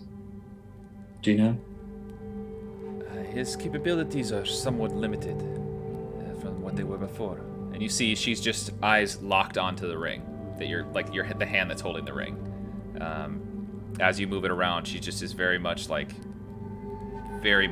at it. Just his capabilities have shifted somewhat. He is not quite as powerful as he once was. It seems that through whatever means he's created a new body for himself. It is limited by how powerful he was at the time that he created it. As I said the last time that he died, it was about 400 years ago. He has had considerable time to grow and develop his talents in that time. So we'd essentially be facing him from 400 years ago. Or some point after his resurrection, or... Right. I'm not quite sure. Okay. Well, And he'll look back to Kanan. I just don't want her fucking with us later. Make an intimidation check. I'd say with advantage because Zarius is got the ring right there. So a regular intimidation check? Yeah, so just a regular one. 18, okay. Let me see. You see for a moment, she's very, stunned, startled. You see you kind of shook her for a moment. And she very quickly regains her composure. It says, what the few adventurers do on the prime material plane, I don't care. Do whatever you want. I need this man out of my life, so I can ascend to my proper place, as being the true tyrant of Yiz-Drah. If you didn't know, which I'm guessing you didn't, this city is Yiz-Drah. Well, it's acceptable to me. Kind of just make eye contact with each member of the party, and then, So we take this one with us, yes. pointing towards Inayra. Yes, of course. And I'll flick the ring over to her. She very deftly catches it out of the air and looks at it like she's looking at the most precious item she's ever seen. Her eyes just wide. And she says, I have waited so long for this moment, eyes never leaving this ring, that I truly don't know what to do with myself. Of course I know it needs cleansing, but... I might wait on putting it on until so tempting. he's dispatched. Please don't put it on. You see her start to go like she's gonna put the ring on her finger. Does anyone want to do anything? Can he try to grab What's her name again? hand? Visir. Visir, please, careful. I'm not afraid of cutting your finger off as well. Zarius is gonna try to grab her hand, put his hand in between. If she's trying to put it on like this, he's gonna try to grab this hand. Okay. If that makes sense. Yeah. Anyone else have anything? The one with the ring, just Okay. Kanan, you say that, and Zarius, you reach out to hold Visir's hand, and as soon as you grab onto her wrist, you see there's a few bracelets on her wrist that just look like they're ornate. But as soon as you grab onto her wrist, both of the bone devils are claws out. One of them, both claws just over your body, ready to rip into you, Zarius. And she tears her eyes off of the ring for a moment, and you see in her eyes, make an insight check. I shall do that. No. Bump bump. The nap one. Ooh. You see a look. You're not quite sure what to make of it, but she looks. How do I put this? She looks a little out of her own mind, but you don't know this creature. I mean, it could be, it could be just how she is all the time. It could be she's putting on an act before. But you hold it, and he. Oh, go ahead. Zarius, holding under her wrist, will maintain eye contact and be like, You want to defeat him. Don't let him win now. Make a persuasion check with advantage between you and Kanan. Come on, King. Persuasion. 19. Great. Okay. You see the intensity fade from her eyes for a moment, and she relaxes. I mean, she was tensely gripping your hand, or trying to push her hands together. You're really trying to have to hold her arm back, but she releases the tension, and He'll let go of her wrist. And the Bone Devil immediately pulls back and goes back to its position. And she says, "A strange thing this ring is. It's very powerful. I am surprised that you were able to remove it from your hand." Arcanon's a strong-willed one. Not again. It seems so. I appreciate your preventing me from making short work of my own efforts for the past several hundred years. You see, the last I'd rather time... not fight you. Me either. The last time that my father died, it was at my hand. We fought in some city, the ruins of some city in, I think it was called Teiko. Either way, it has been quite some time. Have you been there? Are they doing well? I made some contracts.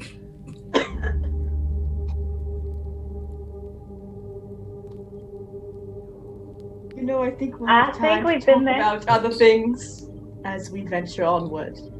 Certainly a lot has changed. Make a deception check.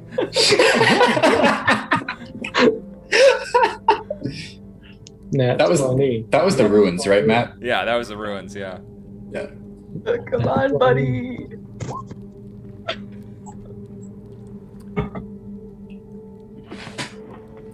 $18, okay. She's not great at insight, so let's see here. Oh no. I'm about to get smited. That's a 4. So, yes, truly, you are not concerned with my contracts with those above. I haven't heard from them in That's quite true. some time, is my only concern. But anyway, I will have one of the devils here fetch your sword.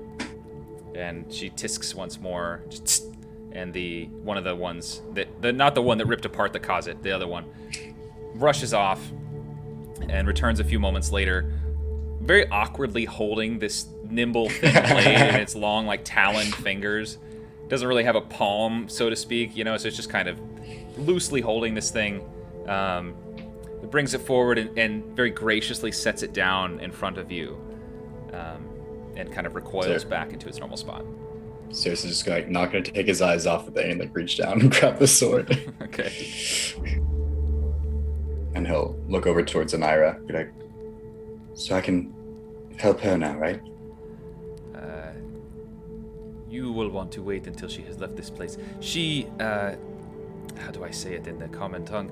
She destroyed 4 of my rooms through tidal waves and vines and stone structures. She did not want to be restrained, and I am concerned that she will bring the whole house down if I let her go here, so...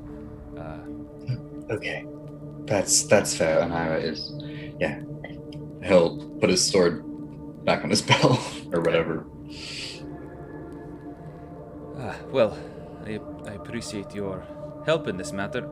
Are you going to fight Corazon today? We'd rather not. At least I would rather not. I don't know about the rest of you. I Some of us need to rest. Yeah. I'd rather be at full strength when taking Corazon. Do you have a place that you are staying?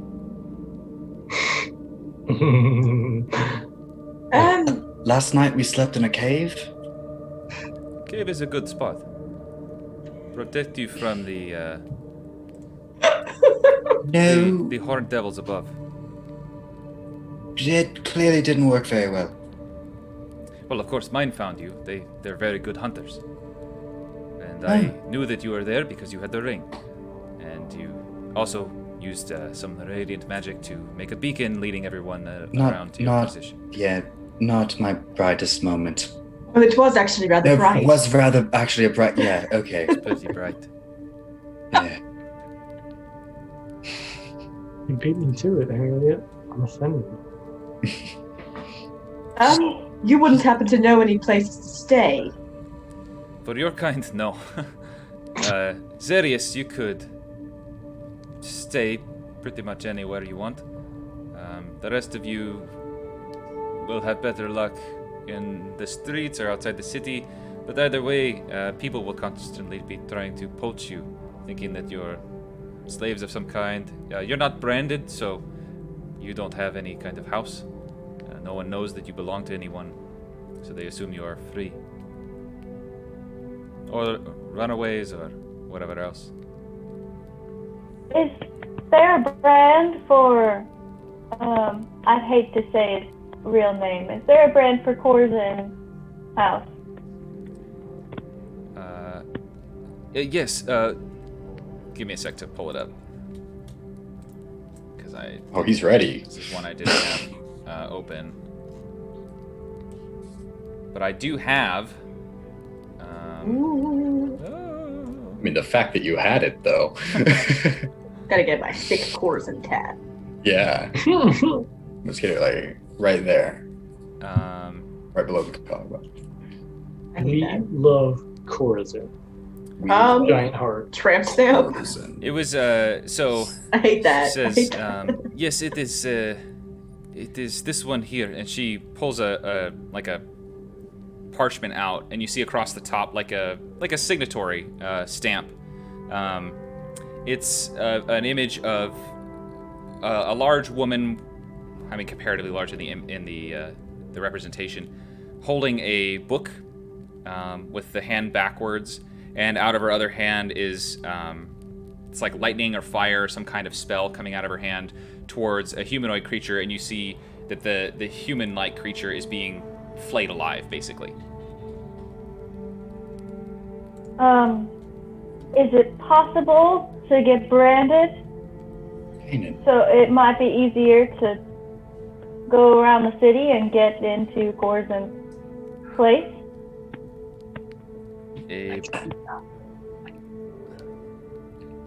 Let's not. A brand for you, it does not mean what it means above. A brand here means you're sworn to their service, and you are not allowed to break that contract. Or everyone I'm in the not city doing that. will- yeah. It also gives him some measure of control over you. Let's not do that. No. No. Kate's gonna be like, never mind. I just thought it might make travel easier, like it did in New Calamon. You're, New Calamon. In the where we live, I don't know the names of the plane. But where we are, I think you guys call it like a material plane. Yes. Yeah, I guess Daddy-O owned the city.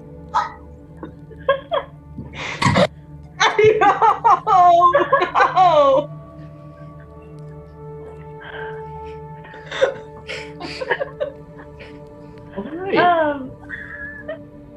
Alright. I just Alright. know the Are you- outsiders. Never mind. Are you asking where we're from? This city, New Calamon, is what happened to Calamon. Old Galamon? Well, it wasn't Oh, all it when I was- was there, but Some kind of It was magical destroyed. event and destroyed it. New What? Calamon is very anti everyone but humans because of such event. what event happened to destroy the city? George doesn't remember. I Like, wasn't ooh, I taking got- notes at the time, so I don't have notes on that. Different notebook. Okay, so I think everyone was there.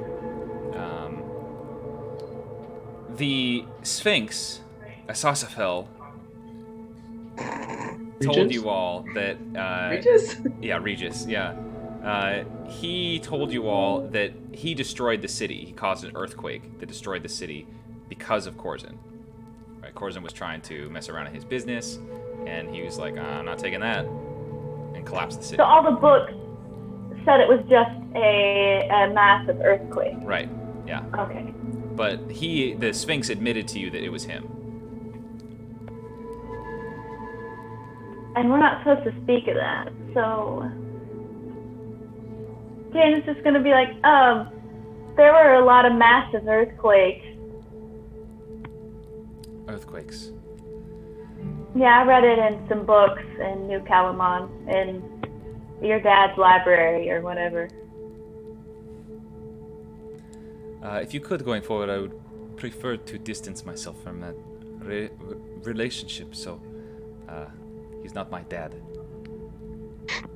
Oh, sorry.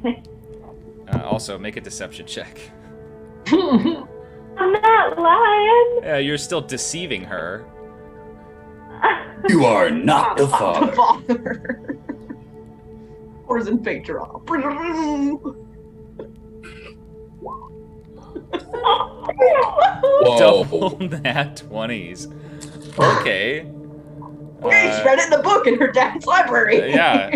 She's like, I hadn't heard of earthquakes destroying that place. I am surprised I didn't know about its destruction. I know they used to worship, as you call him, Corzin.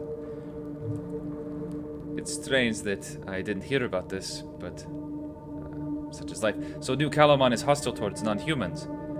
It's a strange approach. Do you know what Corzin is doing with all the humans he has? I assume he has them under his control. He just kind of messes with their brain and makes them like his minions or something. Doesn't seem a very productive route. Just messing with their brains. I think it has something to do with the bigger picture of all of the horrid protectorate. I think he runs tests on them. Tests. Interesting. Does he have any other names that he goes by? Just Corzin that we know of. And ADOS. Doesn't he have a title? I don't want to say his name. Isn't he the prospector? That one. And as you say that, Varus, her eyes light up. The prospector, indeed. I had suspected as much. Still, Was that? it's interesting that he started the whole city about it. He must have had some difficulty with those earthquakes. I can only imagine some other cause, but nonetheless, you seem pretty convincing when you told me that, so I believe you.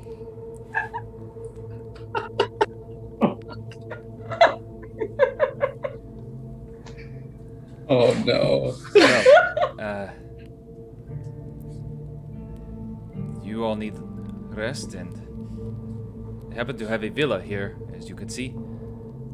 So, I guess that brings us into another deal. You need to rest. What do you offer in return? I'll pay you some money. How about, I don't know.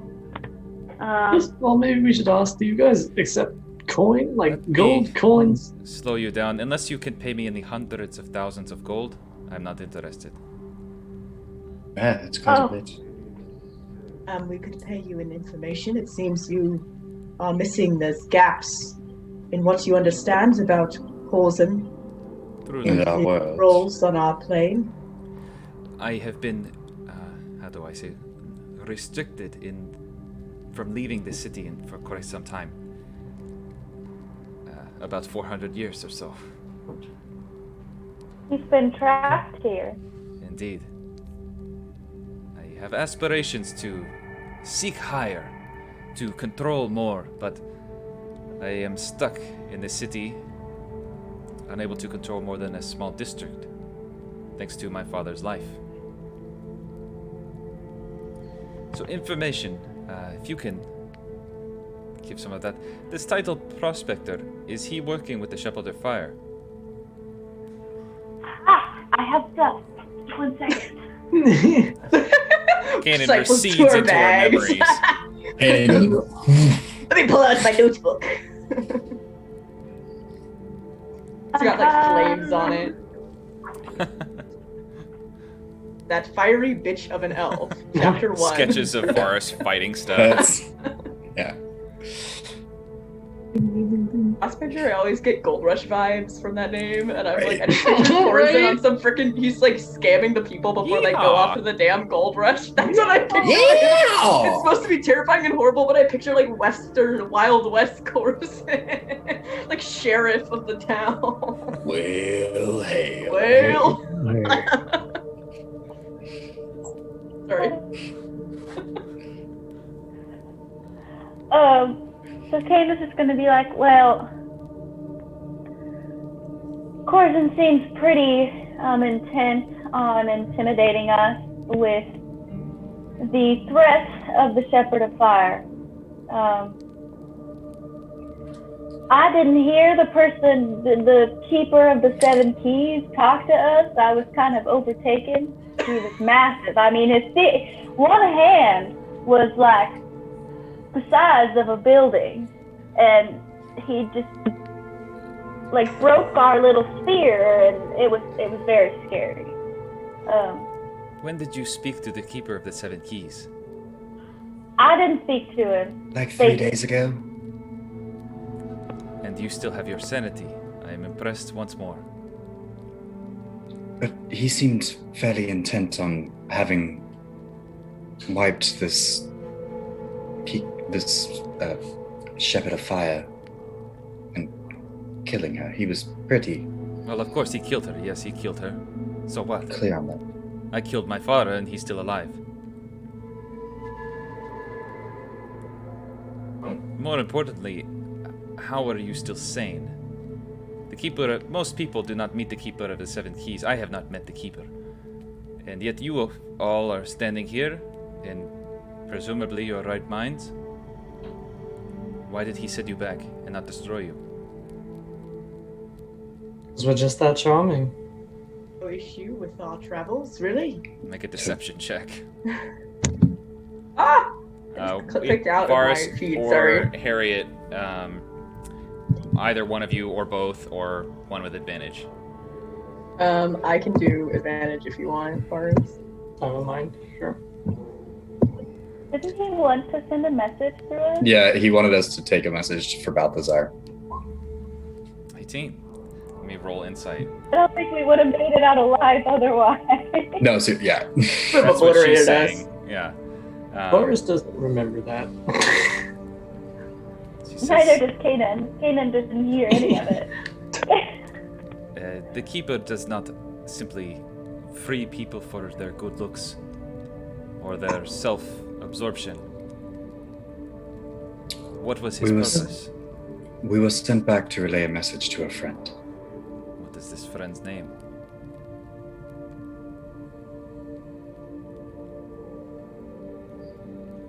I feel like sharing that name might cross the boundaries and kind of contracts we have that we Yeah. don't want to break. Your contract is to give me information for a safe place to sleep. For you.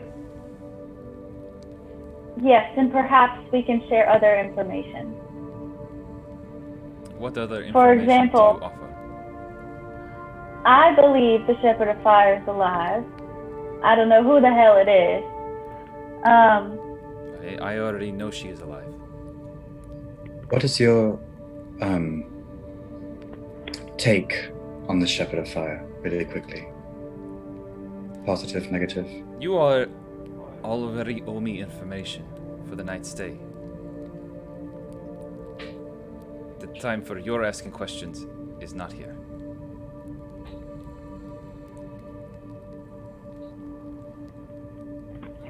All right, so I have got some stuff I can share with you.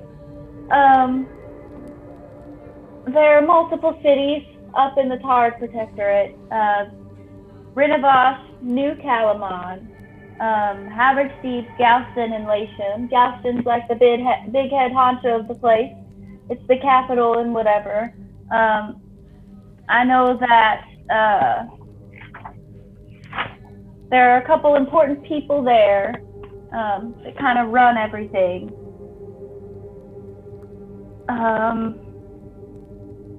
I guess there's a group of 4 people in Galston, Marion Shirk, Fargroom Melvin Mead, Grace Ratley, and Ericus Targana. My handwriting sucks. Aiden says that. It's just as an addendum, my handwriting sucks. I don't remember that group in Galston. There's a bunch of people working together, right? I mean, we have, of course, the prospector, and there's a merchant, and then we know Shepherd of Fire. That's all we really know about, like, titles and stuff. And the merchant, I think, is in Latium somewhere, because they're like Latium and Balderstep are like sending information.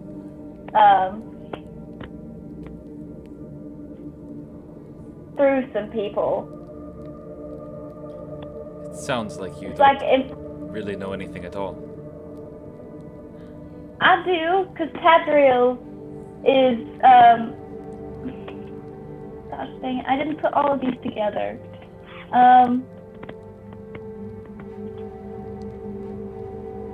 Tadriel's in Haversteep. He's a big angel guy, and is just kind of like lordy over everyone. You can roll for it if you want. See, I'll tell you. You can roll, do just an intelligence I'm gonna check. Yeah. fail. I have it in here, so I can find it and be It's a matter of positive how about quickly it. your mind can work. If you're standing there saying, what was that guy's name for 10 minutes? Or if you're like, oh, got it. Intelligent? Yeah. Alright. 7. Yeah. See, I told you I'd fail it.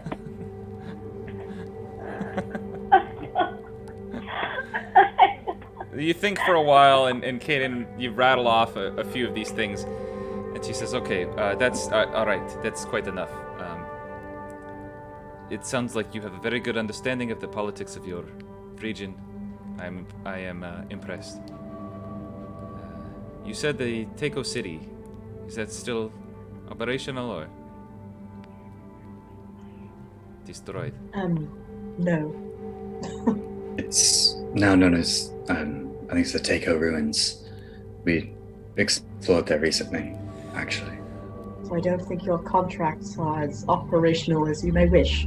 I tend to agree. If the city is destroyed, yes, it must be. I Shit. wouldn't say it's destroyed, it's just very buried. Yeah. And there's no one there. The It buildings says are. destroyed. So unless her contracts were to claim random bits of rock from the city, that might still be there, but other than that... I don't want to assume. Unfortunate. I had hoped to. Once I freed myself from here and killed my father, I was hoping to return and meet with my friend Alshan.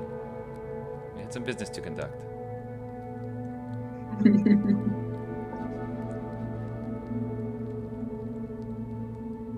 Elshan, Yes?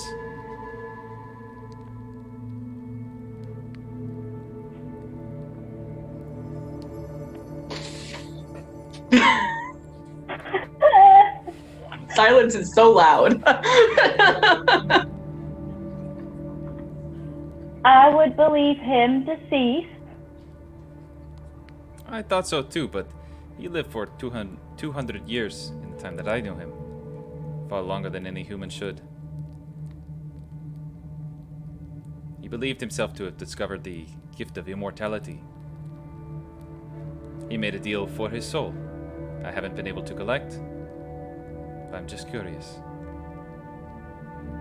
What is it that he owes you? His soul. Oh, I gave him genius.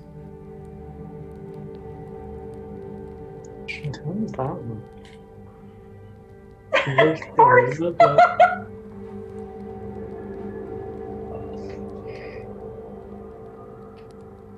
If he is dead, he is dead. I just don't know why I haven't received his soul.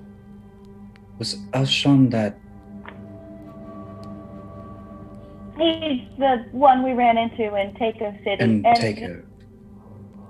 Yeah.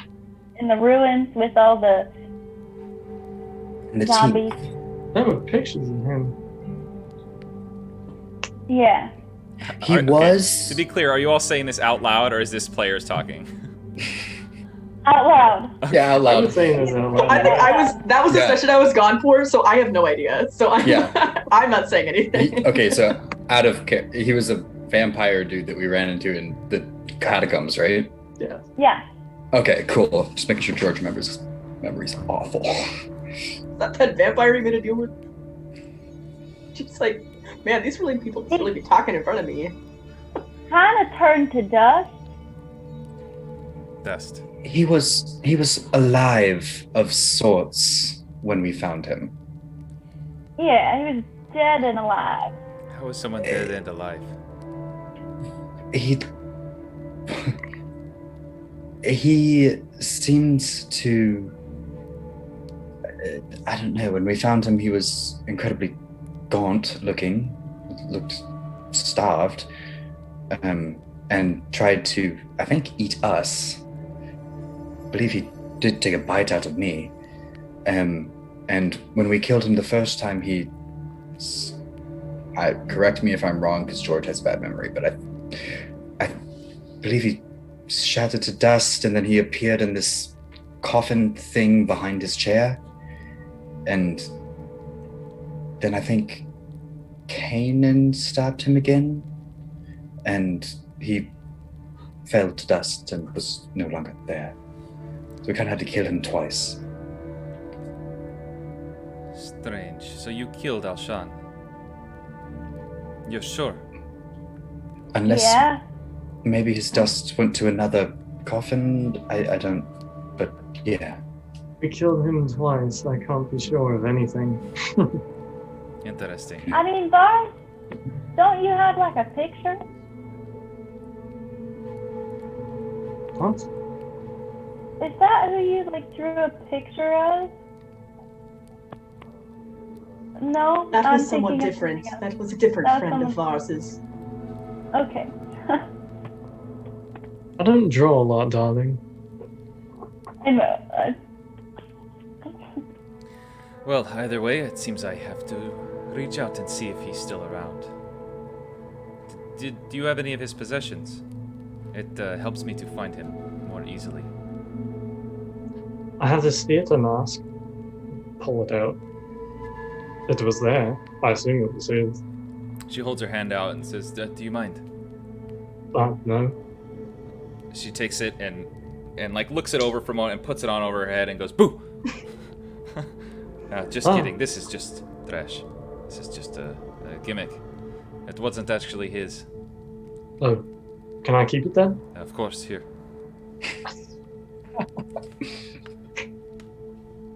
Well, if you have nothing else, then I'll have to try the old-fashioned way. Divining. Also, do you know of any closets around? I just had to get rid of one and I need some extra help. Or anyone looking for work. In the eternal sense. No. No one here, huh? None of you? I have to pass on that one. No, I had to ask. You all seem fairly capable. Anyway, I have taken up a lot of your time, and you all have some courtesan killing to go do. So, I can take you to his compound if you'd like. Maybe after a little bit of rest. Ah, yes. Rest, you mortals. Yes.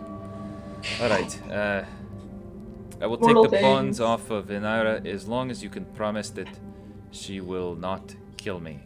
Or try to, because I frankly will... These guys will do their work. do our best. Yeah, we should. Inayra should be okay. I'll stab her before she stabs you. How's that? That's a fair deal. I can appreciate that. All right, this guy here will show you to your room. And she goes, "Tsk," and then the one that she gestured to steps forward and very, like, you could tell it's very sullen about this. Very, like, Oh, Very I don't get to obviously. slice him up. doesn't want to be there, yeah, serving you all. Kind of, hunches over and takes you across the hallway, or like tries to lead you across the hallway to the door that it entered in at. Do you all follow? Yeah. We can talk more when you awake from your rest, if you would like. Seems like we'll do a lot of talking. Hopefully not too much more, because I really hate being here, and I really need you all to kill him. No, don't worry. That I sounds good can- for us. Provide you with some basic rations, if you would like. It's not Indeed. much. That would be appreciated. Greatly Anything. appreciated. I will send something over. And have a good night. Use that. You Alright. too. And the creature leads you over through the doorway, down, and you pass by a very gross kitchen. It's all kinds of different types of blood and meat and just awful. I mean, it's a horrifying scene. But you go through there, and this is the last time that Kanan, you saw Leif, who's in the kitchen. You don't see Leif here. You go around the corner, and there's a series. There he There's is. a long hallway, similar to the ones that you stayed in actual New Calamon, at actual Corzin's house. But these ones are, again, smaller, and the creature just gestures down the hallway. Apparently, you can take any one of the rooms that you want to. We all piling into one room. I'm not too comfortable with the idea of us all being in separate spaces. Yeah, I'd rather. I'd rather it be cramped with all of us there. I get the But- bed. Me I too. run into a room. You can have the bed. You Alright. bougie bitch. Oh, you can share. I'm already on the bed. All right, you rush Sure, into the just- room, jump You onto don't the even bed. sleep. You jump onto the bed and realize that the sheets are made of skin, which is gross. kind of like, oh no. You can keep the bed, Vars. No. I roll off and just land on the ground. That's kind of when I wake up and I've like shed some of my skin off. I hate it, What? Like you wake up and some of your skin kind of like refreshes. No! It I hate doesn't. that. No. Oh. What? I was trying to be Is that a- relatable. And I was not asking me relatable. about it the other day. I don't know. I just realized I never really talked about that. Never mind. Skin. Huh. Why do we have it? I mean, it comes off of it, but not like every night, or like. It's like just a little. Isn't the weather horrible? What This is lovely the weather. time. Good. Well, What's our plan? We have a way in. hopefully we can cause him. I don't really know much, but I have a sword. You have a sword. I have You my have sword your- back. Apparently, I should talk to it. Oh, right. We can talk about that later. I do it all the time. Do you talk to your? Yeah. Does it talk back? No, I mean, not actually, but it does in my head. Yeah, that's even like more weird for us. Serious? You have been traveling with me for so long, and that's the weirdest thing I do. Zeris, I hate to say this, but it's a really consistent theme in your life with things being trapped in other things. I am not surprised at all that your sword also has something trapped in it. You really seem to have an issue with that. But maybe that's baggage to claim later. I will not unpack that now. That's fair. We have other pressing issues. than A sword. Other baggage to claim. Baggage to claim. Baggage to Unpack. shoot in the head, maybe. Sure. I mean, that certainly seemed to work last time, Harriet. I probably won't do that, but you can do that. Much better than anything I did. I don't know about that. But so just tomorrow we're gonna go in guns blazing and kick his ass, or I feel like planning-wise, it might be helpful to talk to. sure. I imagine she has some sort of plan. She's probably been scheming it for hundreds of years. She said Probably. four. Yeah, Has some insights. that's a good point. Why hasn't she? I mean, if last time got her stuck here for 400 years,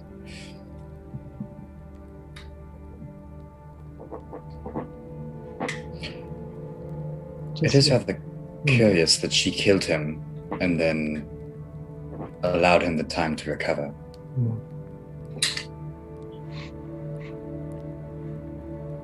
I mean, I don't know how it is for beings of the hells, but I imagine it's got to be kind of difficult to off your family once and for all. I want to be careful. I don't know. I'm here for a beneficial relationship, but I don't know who's benefiting more, you know? It does seem Right. kind of suspicious that nothing's happened in the last few centuries. And We she- were definitely At the same time, manipulated for this.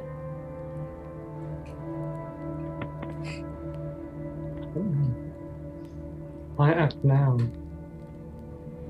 because she has help, I guess. I mean, she said it herself that we're the first one to kill him. And 400 years, and the last one was her. If she's been recovering too, maybe whatever happened the last time was bad enough to where she couldn't try again by herself. Not to play devil's advocate here in hell, but Oh, I try. You know, if it wasn't this situation, I'd almost laugh.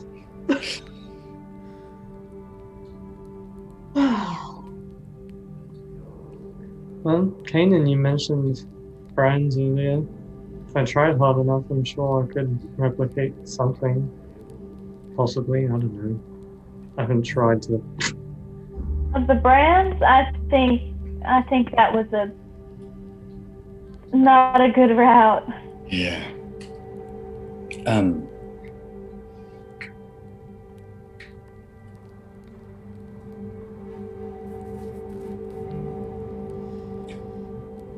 I forgot what I was going to say.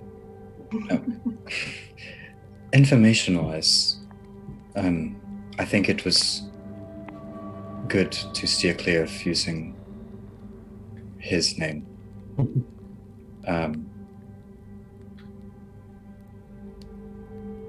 If in the future should more be required, do you think what we found in the ruins relating to me and mine would be something worthwhile to tell her? If you're comfortable telling her that. I was trying, that's why I asked her view on the Shepherd of Fire, because that's who, you know, shields it up. I was thinking the same thing about my friend. He was involved with Taker and Alshon. Perhaps there's some information there that she would be interested in. Trying to figure out I mean, personally, I'm not sure how much she's going to be willing to help us. I don't know. She seemed to be content to get us there and drop us off, really, which... That's fine with me. Right, but it also raises the question of why. If she was waiting for help, why let the help do it? If that makes sense. I have a lot of Gotcha. questions, but We're in hell. My sister's in hell. Peng is in hell. And I don't want us to be here anymore. Oh, Inayra! He'll cut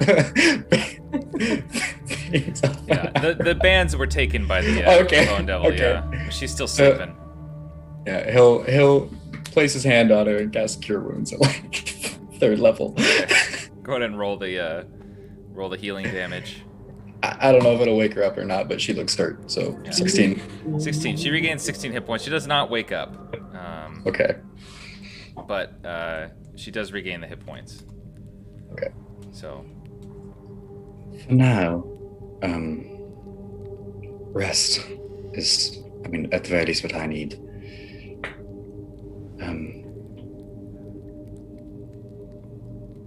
I can stay up for a bit. Keep watch. I think we should have a watch schedule going. Yeah, definitely to make sure someone's awake whenever Inayra wakes up. I wouldn't like to be awoken by a flood. Right. I can stay I don't know up for a how bit. much I can help tonight. I think Yeah, Kanan, you just... I You're need fine. to take the whole. Vars, if you take the first 2, I can take the 3rd, and Harriet, if you're okay taking the last. Sure, you can do that. Just to make sure someone's awake whenever Inayra does. No problems here. All right. And that seems like a great place to end it. Plus, we're a little early, which is okay.